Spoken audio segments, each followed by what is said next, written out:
सभापति जी. Message from Lok Sabha Secretary General. Sir, with your kind permission, I rise to report that the Lok Sabha at its sitting held on the 12th of August 2025 has adopted the following motion regarding extension of time for presentation of the report of the Joint Committee of the Houses on the Constitution 129th Amendment Bill 2024 and the Union Territory Laws Amendment Bill 2024, that this House do extend time for the presentation of the report of the Joint Committee on the Constitution 129th Amendment Bill 2024 and the Union Territory Laws Amendment Bill 2024 up to the first day of last week of the winter session 2025. Honorable Minister Dr. Mansukh Mandavia. Honorable Minister. Chairman sir, आज national sports governance bill और national anti doping amendment bill, दो bill का एक साथ में मैं मेरा विचार प्रस्तुत करता हूँ। और माननीय चेयरमैन साहब, हम सब लोग जानते हैं। One second, Honorable Minister. Honorable LOP. Sir, सभी विपक्षी दल के लोग एसआईआर का मुद्दा उठाए और इसमें नहीं सभी उठाए और सरकार इसको रेस्पॉन्ड करे, क्योंकि इसमें दलित, आदिवासी, अल्पसंख्यक जिनको बहुत से मेंबर को छोड़ा जा रहा है। मेरा एक विनंती है आपसे, जो जिससे लाखों वोट काटे जा रहे हैं, अगर पार्लियामेंट को जिंदा रखना है, लोकतंत्र को जिंदा रखना है, तो आपको इस पर चर्चा के लिए परमिशन देना चाहिए। अगर आप नहीं देते तो मैं समझूंगा कि ये कॉन्स्टिट्यूशन के खिलाफ हो। सब लोग Thank you.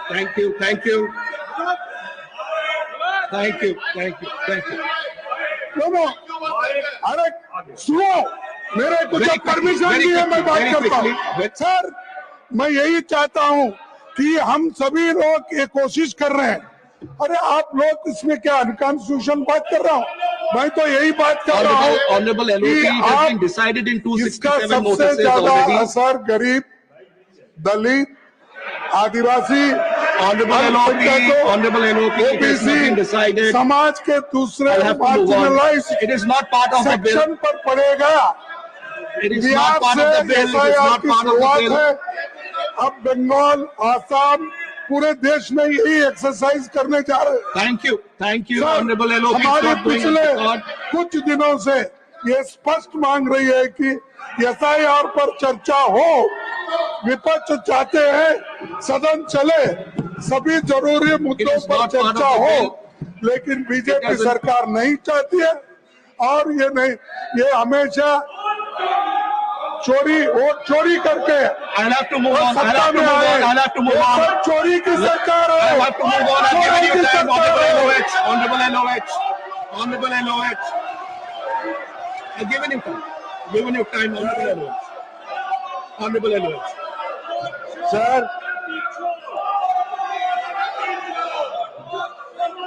Order in the House, please. Order in the House. Please sit down.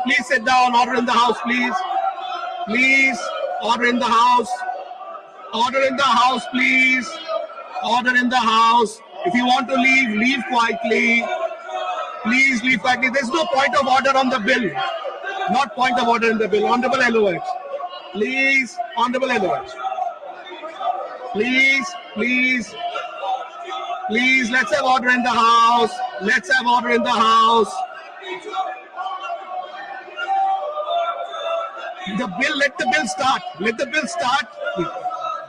bill start. Please, thank you. Honorable LOH. Sir, Thank you. मैंने पहले कहा था कि Please, order in the House. Please. ये जो ऑपोजिशन का व्यवहार है, ये Please, order in the house. Order in the house. Order in the house. Yes, please. ये जो ऑपोजिशन का व्यवहार है वो smooth functioning of the parliament उसको ऑब्स्ट्रक्ट करने का एक सोची समझी चाल है और इनको हेल्दी डेमोक्रेसी में कोई विश्वास नहीं है। हमने शुरू दिन में कहा था, जो मैं आज फिर रिपीट करता हूं, कि जुलाई 21 को हमने कहा था कि यह गवर्नमेंट किसी भी तरीके से हम हर विषय पर चर्चा करने के लिए तैयार हैं, लेकिन वो संविधान सम्मत होना चाहिए, वो नियमों के अनुसार होना चाहिए। अभी लीडर ऑफ द हाउस और लीडर ऑफ द ऑपोजिशन उन्होंने पॉइंट ऑफ ऑर्डर का विषय उठाया और पॉइंट ऑफ ऑर्डर के विषय में उन्होंने कोई चर्चा नहीं की। चर्चा उन्होंने एसआईआर के बारे में शुरू कर दी और एक पॉलिटिकल स्टेटमेंट लेकर के आए। मैं निवेदन करूंगा कि वह हाउस के प्रोसीडिंग से एक्सपंज किया जाए। क्यों? क्योंकि that is not in order of the rules and regulations of the parliament. जिस बात के लिए उन्होंने परमिशन मांगी थी उस बात को छोड़ करके वो पॉलिटिकल स्टेटमेंट देने लगे और टाइम एंड अगेन उन्होंने इस पर डिमांड 267 रूल के दिन हर दिन करते हैं सुबह, और उनको हर दिन यह जवाब दे दिया जाता है कि इसकी चर्चा नहीं हो सकती है। ये जो आज हम बिल पर चर्चा कर रहे हैं ये बिजनेस एडवाइजरी कमेटी में डिसाइड होने के बाद हम कर रहे हैं, और इसको ऑब्स्ट्रक्ट करना ये प्रजातंत्र को एक तरीके से पार्लियामेंट को बंधक बनाने के बराबर है, जो मैंने कल भी कहा, और ये हम परमिट नहीं करेंगे। We will not allow obstructionism, we will not allow anarchism, और गवर्नमेंट के जो बिजनेस है वो पूरा पारित होगा और यह संसद चलेगी, पूरी तरीके से चलेगी, नियमावली के तहत चलेगी और आपके संरक्षण में चलेगी। Honorable members, as your Honorable Elwich. They have wasted 64 hours and 25 minutes of the Indian Rajya Sabha. जब से पार्लियामेंट 64 hours and 25 minutes. आप बोलिए वर्किंग डेज, ये आप बोलिए ये हाउस को बंधक बनाने के बराबर है कि नहीं है? ये एक तरीके से पब्लिक मनी को वेस्ट करने का सवाल है कि नहीं है? और इनको कोई इंटरेस्ट नहीं है कि डिबेट हो, इनको कोई इंटरेस्ट नहीं है कि डिस्कशन हो, इनको इंटरेस्ट ये है कि सिर्फ मीडिया में कुछ लाइनें आ जाए और उसके लिए पॉइंट ऑफ ऑर्डर के माध्यम से ये बात को कहना चाहते हैं। मैं फिर कहूंगा that should be expunged. Honorable members, regarding notices 267, Honorable Deputy Chairman in the morning has already given his ruling. So therefore, those matters under notice 267 are not held cognizable. As regards matters that were raised that is not part of the bill has already been introduced by the Honorable Minister. He had started his introduction. Therefore, any matters that do not pertain to the specific bill under consideration of this House do not form part of the record. I have given my ruling. Honorable Minister. Sir, आज राज्यसभा में national sports governance bills और national anti doping amendment bill, दो विषय पर एक साथ में हम चर्चा करना चाहेंगे। और डिप्टी चेयरमैन सर, स्पोर्ट्स एक पब्लिक मूवमेंट है और स्पोर्ट्स के लिए 3 स्टेक होल्डर है, एक एथलीट, दूसरा फेडरेशन और तीसरा गवर्नमेंट। ये तीनों के बीच में तालमेल हो, ये तीनों का काम सुनिश्चित हो, ट्रांसपेरेंसी से हो, देश के हर युवा उसमें रहे स्पोर्ट्स की टैलेंट को मेडल में कन्वर्ट करने की उसको अपॉर्चुनिटी मिले। स्पोर्ट्स ए नेशन प्राइड भी होता है, स्पोर्ट्स स्टेट सब्जेक्ट भी है, स्पोर्ट्स नेशनल सब्जेक्ट भी है और स्पोर्ट्स इंटरनेशनल सब्जेक्ट भी है। और सालों से देश में एक लॉ के रूप में एक स्पोर्ट्स बिल आए और स्पोर्ट्स बिल पारित करके हम एक अच्छा लॉ बनाए जो नेशनल और इंटरनेशनल स्पोर्ट्स सेक्टर में और दुनिया में एक भारत की अच्छी छवि बनाए। चेयरमैन सर, ये विषय बहुत पुराना है। देश में स्पोर्ट्स सेक्टर में गुड गवर्नेंस होना चाहिए देश में स्पोर्ट्स को आगे बढ़ाना चाहिए, उसके लिए बात तो बहुत हुई, लेकिन काम नहीं हुआ था। काम नहीं होने का भी कारण इच्छा शक्ति का अभाव था। अपना अपना हित उसमें समाहित थे और स्पोर्ट्स सेक्टर में कई ऐसे पॉलिटिक्स हुए जिस वजह से स्पोर्ट्स में हम गुड गवर्नेंस नहीं ले पाए। डिप्टी चेयरमैन सर, ये देश में क्षमता की कमी नहीं है, ये देश में ब्रेन पावर भी है, ये देश में मैन पावर भी है। देश की 65% पॉपुलेशन बिलो 35 है, यानी कि देश युवाओं का देश है। लेकिन आज ओलंपिक्स में मेडल टैली में हम पीछे पड़ रहे हैं। हम मेडल टैली में और इंटरनेशनल स्पोर्ट्स में जो हमें परफॉर्मेंस करना चाहिए हमें नहीं कर पा रहे, और इसलिए देश में एक लॉ लाना बहुत आवश्यक है। हम क्यों लॉ ला एक ये बिल लेके आए हैं? देश में फेडरेशन का इलेक्शन, फेडरेशन में एथलीट का सिलेक्शन, फेडरेशन में महिलाओं का प्रतिनिधित्व, फेडरेशन में नए लोगों को अपॉर्चुनिटी देना, ऐसे कई टाइप के विषय है। उसके लिए ट्रांसपेरेंसी होना बहुत आवश्यक है। आज मैं देखता हूं देश में 350 से अधिक कोर्ट केस है। फेडरेशन में इलेक्शन हुआ, कोर्ट में चला गया, कोर्ट ने उसमें एडमिनिस्ट्रेटर रख दिया, और जब फेडरेशन में डिस्प्यूट होता है तब एथलीट का भविष्य अनिश्चित हो जाता है, उसके पर बुरा प्रभाव होता है। ऐसे 350 से अधिक कैसे इलेक्शन होना है?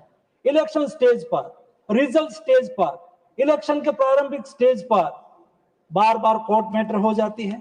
मैं देखता हूं वर्तमान समय में, पिछले 1 साल से मैं भारत सरकार के स्पोर्ट्स मिनिस्टर के रूप में देख रहा हूं, लीगल पैरालाइसिस की स्थिति है। देश में बॉडी में कितना मेंबर होंगे? कई फेडरेशन में कई ज्यादा मेंबर हो जाता है, कई फेडरेशन में कम मेंबर होता है, और एथलीट 50% हमारी महिला है। ये महिला को प्रतिनिधित्व मिलना बहुत आवश्यक है, और कई महिला खेलती है, उसका कोई प्रश्न होता है, उसका कोई इश्यू होता है, उसको एड्रेस करने के लिए एथलीट कमीशन में महिलाओं का प्रतिनिधित्व होना बहुत आवश्यक है। ऐसी कई टाइप की सिचुएशंस आज हमारे सामने है जो हमें स्पोर्ट्स सेक्टर में आगे बढ़ाने में बाधा आ रही है। प्रधानमंत्री जी ने कहा कि हमें आने वाले 10 साल में देश को स्पोर्ट्स सेक्टर में दुनिया में 1 से 10 क्रम में लाना है। हमें जब देश आजादी का शताब्दी वर्ष मनाता हो, यानी कि देश आजादी का 100 वर्ष मनाए, हमें विकसित भारत बनना है। विकसित भारत केवल इंफ्रास्ट्रक्चर डेवलपमेंट को मोदी जी ने नहीं कहा है। मोदी जी ने कहा है कि देश सर्वांगीण क्षेत्र में उन्नति करे। स्पोर्ट्स सेक्टर में भी हम दुनिया में 1 से 5 नंबर के मेडल टैली में आना चाहते हैं। उसके लिए स्पोर्ट्स सेक्टर में गुड गवर्नेंस ये बहुत आवश्यक है। और आज दुनिया में मोदी जी ने कहा है कि हर स्थिति में हमें वर्ल्ड क्लास बनना है। हमें दुनिया में जो रूल्स रेगुलेशन है, दुनिया में जिस टाइप का गवर्नेंस है, ऐसा गवर्नेंस हमारे देश में भी होना चाहिए। आज दुनिया में 20 देशों में स्पोर्ट्स लॉ है, हमारे देश में नहीं था। मैं संसद से माननीय सदस्यगण को रिक्वेस्ट करूंगा, लोकसभा ने पारित करा है, जब राज्यसभा बिल को पारित कर देंगे तो हम 21वें कंट्री बनेंगे जिसमें स्पोर्ट्स लॉ हो और लॉ के मुताबिक हमारे देश में गुड गवर्नेंस चलता हो। माननीय अध्यक्ष महोदय, उसके लिए बात होती रही जैसे मैंने बताया, लेकिन इच्छा शक्ति का अभाव से हम उसको बिल में, लॉ में कन्वर्ट नहीं करें। सबसे पहले 1975 में ये देश में स्पोर्ट्स के लिए एक गाइडलाइन बनाई और एक गाइडलाइन के मुताबिक स्पोर्ट्स गवर्नेंस होता था। 1985 में पहली बार, 1985 में, यानी कि आज से 30 साल पहले एक प्रयास हुआ, एक स्पोर्ट्स बिल का ड्राफ्ट बना, बट आगे नहीं बढ़ पाएगा।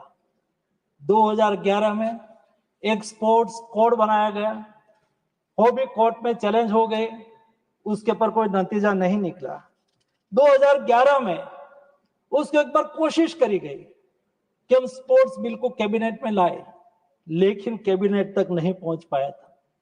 2013 में यहां अजय माकन जी नहीं है, लेकिन मैं उसका उल्लेख इसलिए करूंगा, उन्होंने कोशिश करी थी स्पोर्ट्स बिल लाने की, उन्होंने मेहनत करी, कैबिनेट तक ले गए, लेकिन कैबिनेट में कई सदस्यों ने उसको सहयोग नहीं करा और कैबिनेट से बिल को डिफर होना पड़ा, क्योंकि स्पोर्ट्स सेक्टर से जुड़े हुए लोग और उनकी दरमियानगिरी से ये बिल कैबिनेट से पारित नहीं हुआ था। और उनके बाद 2017 में एक नया स्पोर्ट्स कोड तो ड्राफ्ट करा गया, उसको भी कोर्ट में चैलेंज करा गया और 2019 में एक कोर्ट की कमेटी ने उसके ऊपर डिटेल अध्ययन करने के लिए कहा, लेकिन वो आगे नहीं बढ़ पाया। अंतोगत्वा 2022 में कोर्ट की दरमियानगिरी से 13 पॉइंट का एक स्पोर्ट्स कोड तैयार करा गया। ये स्पोर्ट्स कोड के तहत आज स्पोर्ट्स गवर्नेंस हो रहा है, लेकिन मोदी जी की इच्छा शक्ति का ये परिणाम है। मोदी जी ने कहा कि हमें स्पोर्ट्स सेक्टर में आगे बढ़ने के लिए स्ट्रक्चरल रिफॉर्म करने की आवश्यकता है और स्ट्रक्चरल रिफॉर्म करें, हम एक के बाद एक सीक्वेंस में करें। जब आज से 11 साल पहले मोदी जी ने जब से देश के प्रधानमंत्री के रूप में काम करना चालू करा, स्पोर्ट्स की एक इकोसिस्टम क्रिएट करने के लिए देश में खेलो इंडिया नीति लाया। खेलो इंडिया कार्यक्रम से आज देश में स्पोर्ट्स एक मूवमेंट बनी। खेलो इंडिया स्कूल गेम्स, खेलो इंडिया यूनिवर्सिटी गेम्स, खेलो इंडिया पारा गेम्स, खेलो इंडिया विंटर गेम्स, खेलो इंडिया ट्राइबल गेम्स, खेलो इंडिया नॉर्थ ईस्ट गेम्स, खेलो इंडिया स्वदेशी गेम्स, ऐसे कई टाइप की खेलो इंडिया के अम्ब्रेला के नीचे स्पोर्ट्स मूवमेंट होने लगी। देश में एक स्पोर्ट्स का माहौल बना। माहौल बनने के बाद उसको मेडल टैली में कन्वर्ट करने के लिए मोदी जी ने टारगेटेड ओलंपिक पोडियम स्कीम चलाई। देश के एथलीट जिसमें क्षमता है, जिसमें टैलेंट है, ऐसे एथलीट को आर्थिक संसाधन की कमी नहीं रहनी चाहिए। उसको विदेश में खेलना है, वो जा सके, विदेश में ट्रेनिंग करनी है, ट्रेनिंग कर सके। उसको बेस्ट कोच चाहिए, कोच लगा सके, विदेश का कोच चाहिए, विदेश का कोच लगा सके। उसको विदेश की कोई एकेडमी में ट्रेनिंग के लिए जाना है, जा सके। उसके लिए जो भी खर्च की आवश्यकता हो वो भारत सरकार की ओर से करी जाए, ये मोदी जी ने सुनिश्चित करा। के बाद तीसरा रिफॉर्म के रूप में देश में एक खेल नीति होनी चाहिए। कैसे हमें देश को आगे खेल सेक्टर में ले जाना है, उसकी कार्य योजना कैसी होगी, उसके स्टेक होल्डर कैसे होंगे, उसमें गुड गवर्नेंस कैसे आएंगे, उसके लिए मोदी जी ने खेलो इंडिया, खेलो भारत स्पोर्ट्स नीति डिक्लेयर करी। खेलो भारत नीति से, स्पोर्ट्स नीति से देश में एक विजन तैयार करा गया और उनके बाद डिप्टी चेयरमैन सर, उसका तीसरा रिफॉर्म की सीक्वेंस में खेलो भारत नीति में कहा गया कि हमें गुड गवर्नेंस भी लाना है। तो गुड गवर्नेंस लाने के लिए स्पोर्ट्स बिल के रूप में मैं आपके सामने आया हूं। उसके अलावा जैसा बिल पारित हो जाएगा, उनके बाद 5 साल की स्ट्रेटेजी और 10 साल की स्पोर्ट्स मेडल स्ट्रेटेजी तैयार करी जाएगी। मुझे पूरा विश्वास है मोदी जी ने जो स्वप्न देखा है 2047 में भारत टॉप 5 नेशन में मेडल टैली में होना चाहिए, ये उद्देश्य को सिद्ध करने के लिए आज हम इस बिल लेके आए हैं। इस बिल में नेशनल स्पोर्ट्स बोर्ड होगा, जिस बोर्ड में ऑल देश के सभी फेडरेशन, उसका रजिस्ट्रेशन होगा। और जब डिस्प्यूट होता है तो कोई कोर्ट में जाने के अलावा उसको नेशनल स्पोर्ट्स ट्रिब्यूनल की रचना करी जाएगी। नेशनल स्पोर्ट्स ट्रिब्यूनल में सभी केस दर्ज करा जाएगा और उसके ऊपर केवल वो सुप्रीम कोर्ट में ही जा पाएंगे। हाई कोर्ट, सुप्रीम कोर्ट के रिटायर्ड जज लेवल के जज उसका नेतृत्व करेगा। एकदम ट्रांसपेरेंसी की अपेक्षा है। सरकार उसमें स्पोर्ट्स सेक्टर में, स्पोर्ट्स फेडरेशन गवर्नेंस में कोई दरमियानगिरी नहीं करना चाहता है। ये बोर्ड है, ये बोर्ड भी स्वायत्त तौर पर काम करेगा, उसमें सरकार के दरमियानगिरी कुछ भी नहीं रहेगी। और आज जब कोई फेडरेशन का इलेक्शन है, इलेक्शन करवाएगा कौन? जिसको इलेक्शन का अनुभव है, जिन्होंने कभी न कभी कोई न कोई इलेक्शन कराए हैं, ऐसे लोगों को आइडेंटिफाई करके नेशनल स्पोर्ट्स इलेक्शन पैनल करी जाएगी। ये नेशनल स्पोर्ट्स इलेक्शन पैनल में से ही किसी को नॉमिनेट करके कोई भी फेडरेशन अपना पारदर्शी इलेक्शन करवा पाएगा, उसमें सरकार की कोई दरमियानगिरी नहीं रहेगी। इलेक्शन कमीशन ही हुई सारी व्यवस्था, इलेक्शन कमीशन के तर्ज पर ये नेशनल स्पोर्ट्स इलेक्शन पैनल रहेगी। उसके अलावा आज सभी फेडरेशन में अलग अलग सभ्य संख्या है। कोई फेडरेशन में उसका बोर्ड 15 लोगों का होता है, 17 लोगों का होता है, 25 लोगों का होता है, कोई लिमिटेशन नहीं। हमने ये बिल में प्रावधान करा है कि स्पोर्ट्स की बॉडी, गवर्निंग बॉडी की संख्या 15 की ही रहेगी या तो 15 से कम रहेगी। और उसके अलावा स्पोर्ट्स में एथिक कमीशन में महिला का प्रतिनिधित्व रहेगा, एथलीट का प्रतिनिधित्व रहेगा। फेडरेशन में भी 2 गवर्निंग बोर्ड में 2 एथलीट रहेंगे। मिनिमम 4 महिला इस बोर्ड में रहेगी ताकि महिलाओं का भी इस बोर्ड में प्रतिनिधित्व हो। एकदम पारदर्शिता के साथ देश के सभी एथलीट को जस्टिस मिले, अपनी क्षमता के आधार पर परफॉर्मेंस करने की अपॉर्चुनिटी मिले, गुड गवर्नेंस हो, सरकार सपोर्टिव रोल में रहे, ओलंपिक चार्टर का पालन हो, अच्छी तरह से गुड गवर्नेंस हो और देश स्पोर्ट्स सेक्टर में आगे बढ़े, उस उद्देश्य के साथ ये बिल लाया गया है। और उसके अलावा यह national anti doping amendment bill है। हम नेशनल डोपिंग अमेंडमेंट बिल वाडा कोड को अलाइन करने के लिए लाए हैं। उसमें ट्रांसपेरेंसी हो, नाडा को स्वायत्ता मिले, उसमें कोई इंटरेस्ट ऑफ कॉन्फ्लिक्ट ना हो और देश में डोपिंग के खिलाफ हम मूवमेंट अच्छी तरह से कर सके। इस उद्देश्य को सिद्ध करने के लिए national anti doping amendment bill भी उसके साथ लाए हैं। दोनों बिल पर माननीय सदस्यगण विचार करें और पारित करें, यही अपेक्षा। धन्यवाद। Thank you. Motions moved. The National Sports Governance Bill 2025 and the National Anti-Doping Amendment Bill 2025 are now open for combined discussion. I'll now call upon the members whose names have been received for participation in the discussion. Shri Narhari Amin ji. मान्य उपाध्यक्ष महोदय जी, national sports governance bill 2025 સભાગૃહમાં લાવવા બદલ હું આ દેશના યશસ્વી વડાપ્રધાન નરેન્દ્રભાઈ મોદી અને સ્પોર્ટ્સ મંત્રાલયના મંત્રી આદરણીય મનસુખભાઈ માંડવિયાને ખૂબ ખૂબ અભિનંદન પાઠવું છું। દેશની આઝાદીના 77 વર્ષ પછી રમતગમત મંત્રાલય દ્વારા આ ઐતિહાસિક બિલ લાવવામાં આવ્યું છે। આપણે સૌ જાણીએ છીએ કે ભારત દેશની વસ્તી 140 કરોડ કરતા પણ વધારે વસ્તી છે અને વિશ્વમાં એકમાત્ર ભારત દેશ એવો છે કે જેમાં 65% કરતા વધારે 35 વર્ષ કરતા ઓછી ઉંમરના યુવાનો આ દેશમાં કામ કરી રહ્યા છે અને દેશનું સંચાલન કરી રહ્યા છે। આટલી મોટી યુવા શક્તિ માટે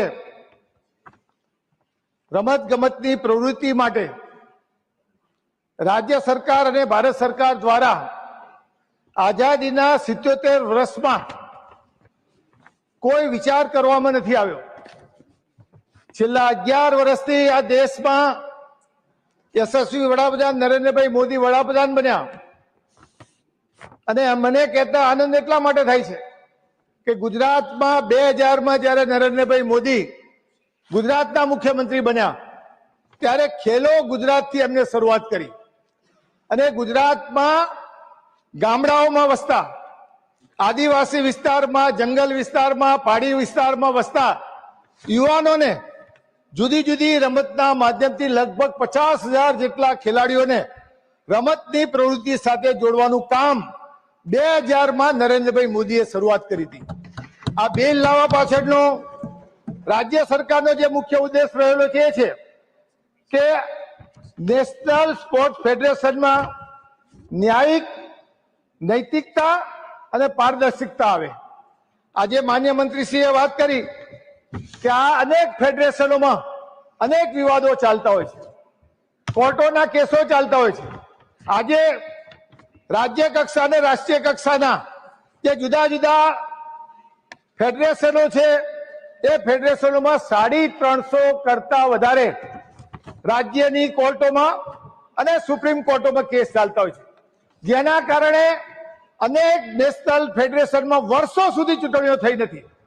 અને વર્ષો પછી જયારે ચૂંટણીઓ થાય એનો કાર્યક્રમ નક્કી કરવામાં આવે અને એ વખતે પણ કોર્ટમાં જુદા જુદા કારણો ઉભા કરી અને સ્ટે લાવવામાં આવતો હોય છે. આજે પણ માન્ય ઉપાધ્યક્ષ મહોદય, આ દેશના જે 36 જેટલા નેશનલ ફેડરેશનો છે એ ફેડરેશનોને રાજ્ય સરકાર અને ભારત સરકારના તમામ ફેડરેશનોને મંત્રાલય દ્વારા એક છત્રીને નીચે લાવવાનું કામ આ બિલ દ્વારા કરવામાં આવ્યું છે, જેના કારણે તમે જુઓ કે વર્ષો સુધી ચૂંટણીઓ ના થતી હોય, આ બિલના કારણે સમયસર ચૂંટણીઓ થવાની છે. આ બિલમાં જે જોગવાઈઓ કરવામાં આવી છે એમાં અત્યારે ઘણા ફેડરેશનોમાં મહિલાઓને કોઈ સ્થાન નથી. મહિલાઓને પણ તમામ નેશનલ ફેડરેશનોમાં સ્થાન આપવામાં આવશે. રમતવીરોને પણ સ્થાન આપવામાં નથી આવતું, એ ખેલાડીઓને પણ સ્થાન આપવામાં આવશે. અને આ બિલના માધ્યમથી આવનારા દિવસોમાં જે જુદી જુદી 36 જેટલી રમતો આ દેશમાં રમાય છે, જે આવનારા દિવસોમાં ઓલિમ્પિકમાં આપણા દેશના ખેલાડીઓ પરફોર્મન્સ કરી શકે એ દ્રષ્ટિને ધ્યાનમાં રાખીને લાખો અને કરોડ રૂપિયાનું બજેટ એ ખેલાડીઓ પાછળ, રમત ગમતના સાધનો, એના ગ્રાઉન્ડો, એની સુવિધા ઉભી કરવા માટે ભારત સરકાર એ ખર્ચવાની છે. આજે આ બિલ લાવવાનું જે મહત્વનું જોગવાઈ ઉભી કરવાનું કારણ કે વર્ષોથી જે નેશનલ ફેડરેશનો હતા એમાં તમે જોવો માન્ય ઉપાધ્યક્ષ મહોદય, તો આ દેશમાં BCCI ભારતીય ક્રિકેટ કંટ્રોલ બોર્ડ એકમાત્ર આર્થિક રીતે સદ્ધર છે. બાકીના મોટા ભાગના નેશનલ ફેડરેશનો પાસે આર્થિક આવક નહીં હોવાના કારણે રમતવીરોને જે પ્રોત્સાહન મળવું જોઈએ, કોચોને જે પગાર મળવા જોઈએ, રમતવીરોના માટે જે પૌષ્ટિક આહાર મળવો જોઈએ એ પણ ઘણા નેશનલ સ્પોર્ટ્સ કોમ્પ્લેક્સો એસોસિએશનો આપી શકતા નથી. ત્યારે આવનારા દિવસોમાં આ બધી જ સુવિધાઓ આ બિલ મારફતે જયારે રાજ્ય સરકાર, ભારત સરકાર ઉભી કરી છે, ત્યારે હું આપના માધ્યમથી કહેવા માંગુ છું કે ઓલિમ્પિક 2036 માટે પણ આપણા મંત્રાલયે બીડ કરેલું છે. કોમનવેલ્થ ગેમ 2030 માટે પણ બીડ કરેલું છે. વર્લ્ડ પોલીસ અને ફાયર ગેમ્સ 2029 ગુજરાતમાં અમદાવાદ, ગાંધીનગર અને કેવડિયા ખાતે યોજાનાર છે. એની તૈયારીઓ પણ ગુજરાતે શરૂ કરી દીધી છે. સરદાર પટેલ એન્કલેવ જે મોટેરા સ્ટેડિયમ ખાતે આવેલું છે ત્યાં આગળ ગુજરાત ક્રિકેટ એસોસિએશનના પ્રમુખ આ દેશના ગૃહમંત્રી અમિતભાઈ શાહ હતા, ત્યારે 800 કરોડના ખર્ચે વિશ્વનું સૌથી મોટું 1,30,00,000 પ્રેક્ષકો મેચ જોઈ શકે એવું મોટેરા સ્ટેડિયમ નરેન્દ્ર મોદીના નામથી બનાવવામાં આવ્યું છે. એ ઉપરાંત તાજેતરમાં જ અમિતભાઈ શાહ જે મત વિસ્તારમાંથી લોકસભાના સભ્ય થયેલા છે તે નારણપુરામાં વીર સાવરકર સ્પોર્ટ્સ કોમ્પ્લેક્સ 734 કરોડના ખર્ચે ખેલો ઇન્ડિયા થીમ સેન્ટર બનાવેલ છે કે જેના કારણે આવનારા દિવસોમાં ખેલાડીઓને જરૂરી તમામ સ્પોર્ટ્સની સુવિધા મળી રહે એ દ્રષ્ટિને ધ્યાનમાં રાખીને જ્યારે મંત્રાલય દ્વારા બિલ લાવવામાં આવ્યું છે ત્યારે હું એને સમર્થન આપું છું. અને આવનારા દિવસોમાં સમગ્ર દેશના યુવા ખેલાડીઓને રમતની તમામ સુવિધાઓ આ બિલના માધ્યમથી ભારત સરકાર દ્વારા આપવામાં આવશે. અને બીજી વાત એ પણ ઉપાધ્યક્ષ મહોદય કરવા માંગુ છું કે 2014માં જયારે 1643 કરોડ હતું, 2024-25માં 3794 કરોડ જેટલું બજેટ એ મંત્રાલય દ્વારા ફાળવવામાં આવ્યું છે, જેનો લાભ આવનારા દિવસોમાં ભારતના ખેલાડીઓને મળશે. Thank you. Shri R. Girirajanji, not present. Shri Ayodhya Ramireddy Allaji. Vice Chairman, sir. The National Sports Governance Bill 2025 and the National Anti-Doping Amendment Bill 2025 represent a good start in much needed reforms for our hardworking sportsmen and athletes. If implemented in true spirit, these two bills can bring in an era defined by transparency, inclusion, and fair play. Firstly, the National Sports Governance Bill 2025. This bill acknowledges what we have to achieve to be recognized as a global player in the sports field. As the Honorable Minister said, by 2047, if we have to be among the top 4 or 5 global players in the sports field, yes, certainly a strategy that we need to bring in at the Government of India level. And also every state and every district also we need to work out and create the strategy and structuring of implementation of those models to make our athletes the best in the world. I'm happy to note that for first time, our Olympic and Paralympic committees, our national and regional sports federations, all will operate under a single clear legal framework. What this bill brings in? No, this bill brings in a clarity for every state and district affiliate. They know where it stands today, and every athlete knows that their voice will be heard. Also, each national body will have an executive committee of up to 15 members, with at least 2 outstanding sportsmen and 4 women among them. This is not just a token, it's a promise that those who have felt unheard at the decision-making table will now say that it is firmly they can be heard. Also, our National Sports Board will issue ethics guidelines, audit fund usage, and step in when international recognition falters.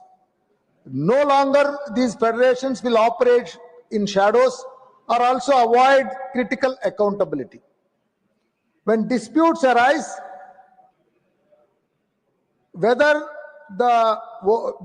over selection, controversies, or governance questions, our specialized National Sports Tribunal, chaired by a sitting or former Supreme Court judge, will deliver speedy justice. Athletes will not wait years for a courtroom decision. They will receive resolution and return to their training. Next, on the National Anti-Doping Amendment Bill 2025. We all agree that the spirit of our sports is a clean competition. Yet, without robust checks, that spirit can be compromised. The amendment empowers the central government to constitute the appeal panel and insulates it from undue influences. It shields NADA's leadership from pressure from any federation, committee, or department, and that independence is vital. We strengthen our laboratories by mandating WADA accreditation for every testing facility. We also align ourselves lawfully with the World Anti-Doping Code. We also clarify who may appeal to the Court of Arbitration in sport, so that when our domestic system cannot resolve a matter, the global body can step in. Yet, Deputy Chairman, sir, our athletes as of now and the coming ones will need a lot more. We must build in at the federal level what we have to do and state level what we have to do. Especially at the state level, which is going to be the implementation. Taking the strategy and structuring inputs from Government of India, we must build a state level capacity. A national framework is only as strong as its weakest affiliate. I urge the government to pay recognition with targeted grants and training for state sports councils. We must also guard against central overreach. If the sports board grants an exemption, let us require a public explanation and parliamentary review.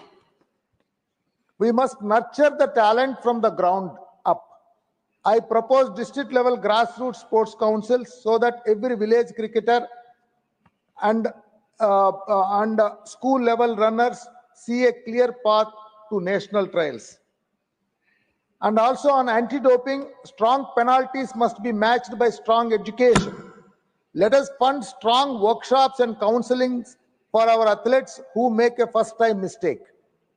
As we expand testing powers, let us enshrine data privacy safeguards, secure storage, limited retention, and strict access controls. When we shift the appeal panel to the central government, let us demand speed, 60 days maximum for both constitution and decision.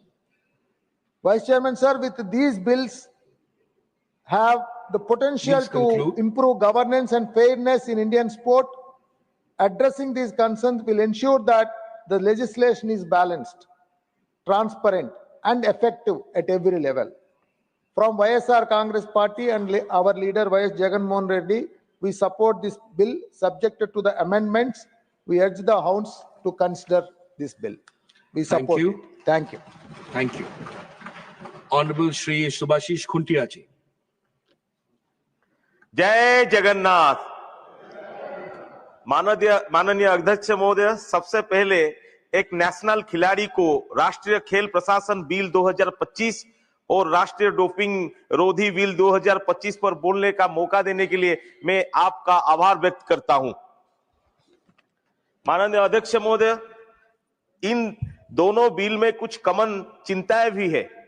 सबसे बड़ी चिंता अत्यधिक केंद्रीकरण की है।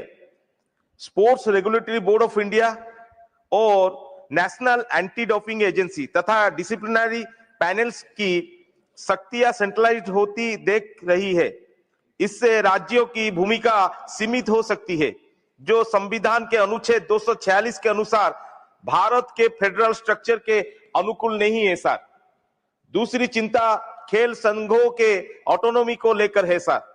यदि bills में अत्यधिक सरकारी हस्तक्षेप की गुंजाइश रह गई तो सिलेक्शन, ट्रेनिंग और मैनेजमेंट में राजनीतिक प्रभाव की आशंका बढ़ सकती है सर। डोपिंग रोधी पैनल्स की नियुक्ति में यदि केंद्र सरकार की सीधी भूमिका होगी तो उनकी निष्पक्षता और स्वतंत्र निर्णय क्षमता पर भी सवाल उठ सकती है सर। तीसरी कमी दोनों बिल्स में ग्रास रूट स्तर की लेकर दिखाई देती है। खेल प्रशासन विधेयक में जिला और ब्लॉक स्तर पर स्पोर्ट्स एक्सीलेंस सेंटर स्थापित करने, स्थानीय खेल इंफ्रास्ट्रक्चर को मजबूत करने तथा आदिवासी और ग्रामीण प्रतिभाओं को आगे बढ़ाने के लिए कोई ठोस रूपरेख नहीं है।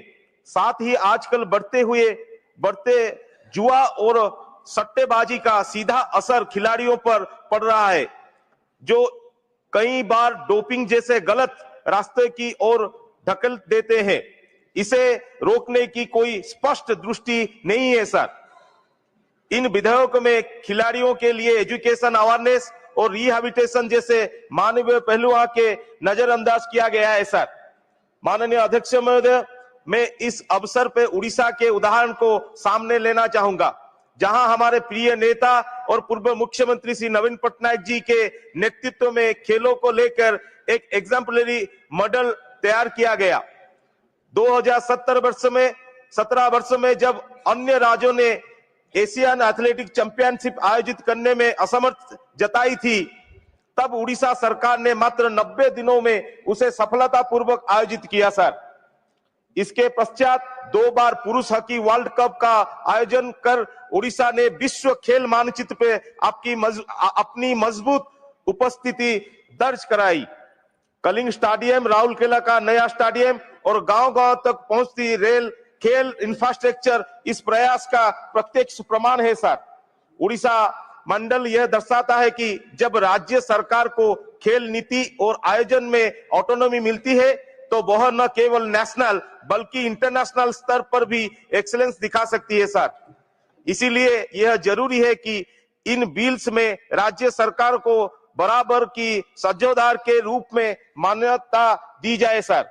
पुरी के समुद्र तट पर स्थित श्री जगन्नाथ स्टेडियम भी खेल विकास का महत्वपूर्ण केंद्र बन सकता है सर, जहां रणजी ट्रॉफी जैसे क्रिकेट आयोजन करने हेतु केंद्र सरकार को बीसीसीआई से समन्वय करना चाहिए सर।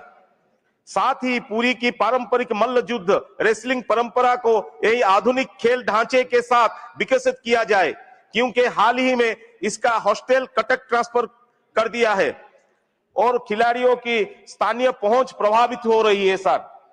इस तरह नेशनल एंटी डोपिंग एजेंसी में टेस्टिंग लैब्स के अंतर्गत राज्यों में टेस्टिंग लैब, अवेयरनेस ड्राइव्स और रिहैबिलिटेशन प्रोग्राम्स का विस्तार जरूरी है सर। मेरी यह सिफारिश रहेगी कि इन दोनों बिल्स के नियंत्रण नहीं बल्कि सशक्तिकरण के दृष्टिकोण से लागू किया जाए सर। खेल का उद्देश्य केवल पदक जीतना नहीं बल्कि एक ऐसा समाज बनना है जहां हर बच्चे को खेलने का अवसर मिले, हर खिलाड़ी को सम्मान और हर नागरिक को गर्व अनुभव हो। जय जगन्नाथ, वंदे उत्कल जननी sir. Thank you. Shri Praful Patel ji. Thank you, Vice Chairman, sir. We are discussing the National Sports Governance Bill, and I compliment the Minister for having brought this bill to both the houses for passage, because this is a very long-standing legislation which was required. I've been part of the sports ecosystem. I've been the president of the All India Football Federation. I've also represented India as a senior vice president at the Asian Football Confederation, and also had the privilege of being the first Indian to be on the FIFA governing council. So as a person having been in sports administration at the national and the international level, I do have some first-hand knowledge, and I can fully appreciate the sentiments and the views expressed by the minister and why the necessity of bringing this national sports governance bill. Sir, the minister mentioned rightly, in 2013, a genuine effort was made, and it's been going on much before that, since 1985, 40 years. We've had a sports code, but it's been a very loose code, it's been a very informal code, and it's never really stood any legal scrutiny.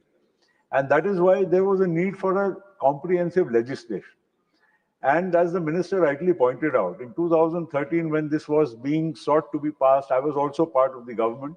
And I do recall some of the instances which the honorable minister did mention. I will not go into the further details, except to say that what is happening today and what is being discussed today is the need of the hour.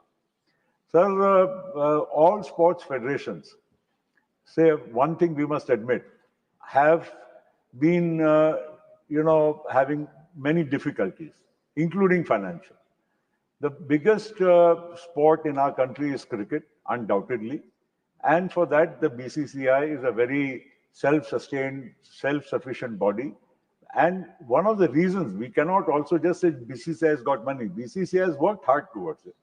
And BCCI became what it is today only when the country at the national level, when we won the first World Cup in 1983, did India really get the rise in international cricket, and therefore the BCCI became such a supreme body. The same way, until and unless any sport does not do well at the international level, see, everybody wants to see the Indian flag and the Indian team winning a world title. Whether it be hockey, whether it will be badminton, whether it be any other sport, that is the defining moment. And that is why what the minister is trying is to see that all sports federations do well and move in a direction which will bring glory to the country at an international level. Sir, the biggest advantage of this bill, sir, I am the probably one person who needs to speak 2-3 minutes, and the time is available from this side. So I would request you, please do not try to not express That my was the view. time given. But anyway, carry on. No, I'm just telling you very honestly, sir. This is important. Somebody who has some authority on the subject should be allowed to speak. And I am Please speaking continue. with the full knowledge what the Honorable Minister is trying to achieve through this bill. Prime Minister has a vision. We are hoping to win the bid for the 2036 Olympics. That itself would be a redefining moment for Indian sport. We talk of Viksit Bharat. Prime Minister said 2047, India should be a global sporting power. All this is a very laudable and something which is necessary. But for that, we need a framework. Today, every federation, he is right, 350 court cases, every single federation, right from All India Football Federation, where I was there, is mired in a legal case where the constitution has not been finalized for so many years. Courts take their own time because courts have many other cases. Here we are bringing in a tribunal headed by a high court judge, which can only be challenged in the Supreme Court. It will be focused. Such matters of dispute will be settled there. The other important part is that sportsmen, women, they should get representation in the national sports federations. This is being mandatory now by the bill. This is something which is most important because we all talk, all the PILs which get filed, they talk of, other vested interests being on bodies of sport, but not the sportsmen themselves. This gives them a mandatory opportunity to be representing the sports bodies. And therefore, I feel that this bill is absolutely in the right direction.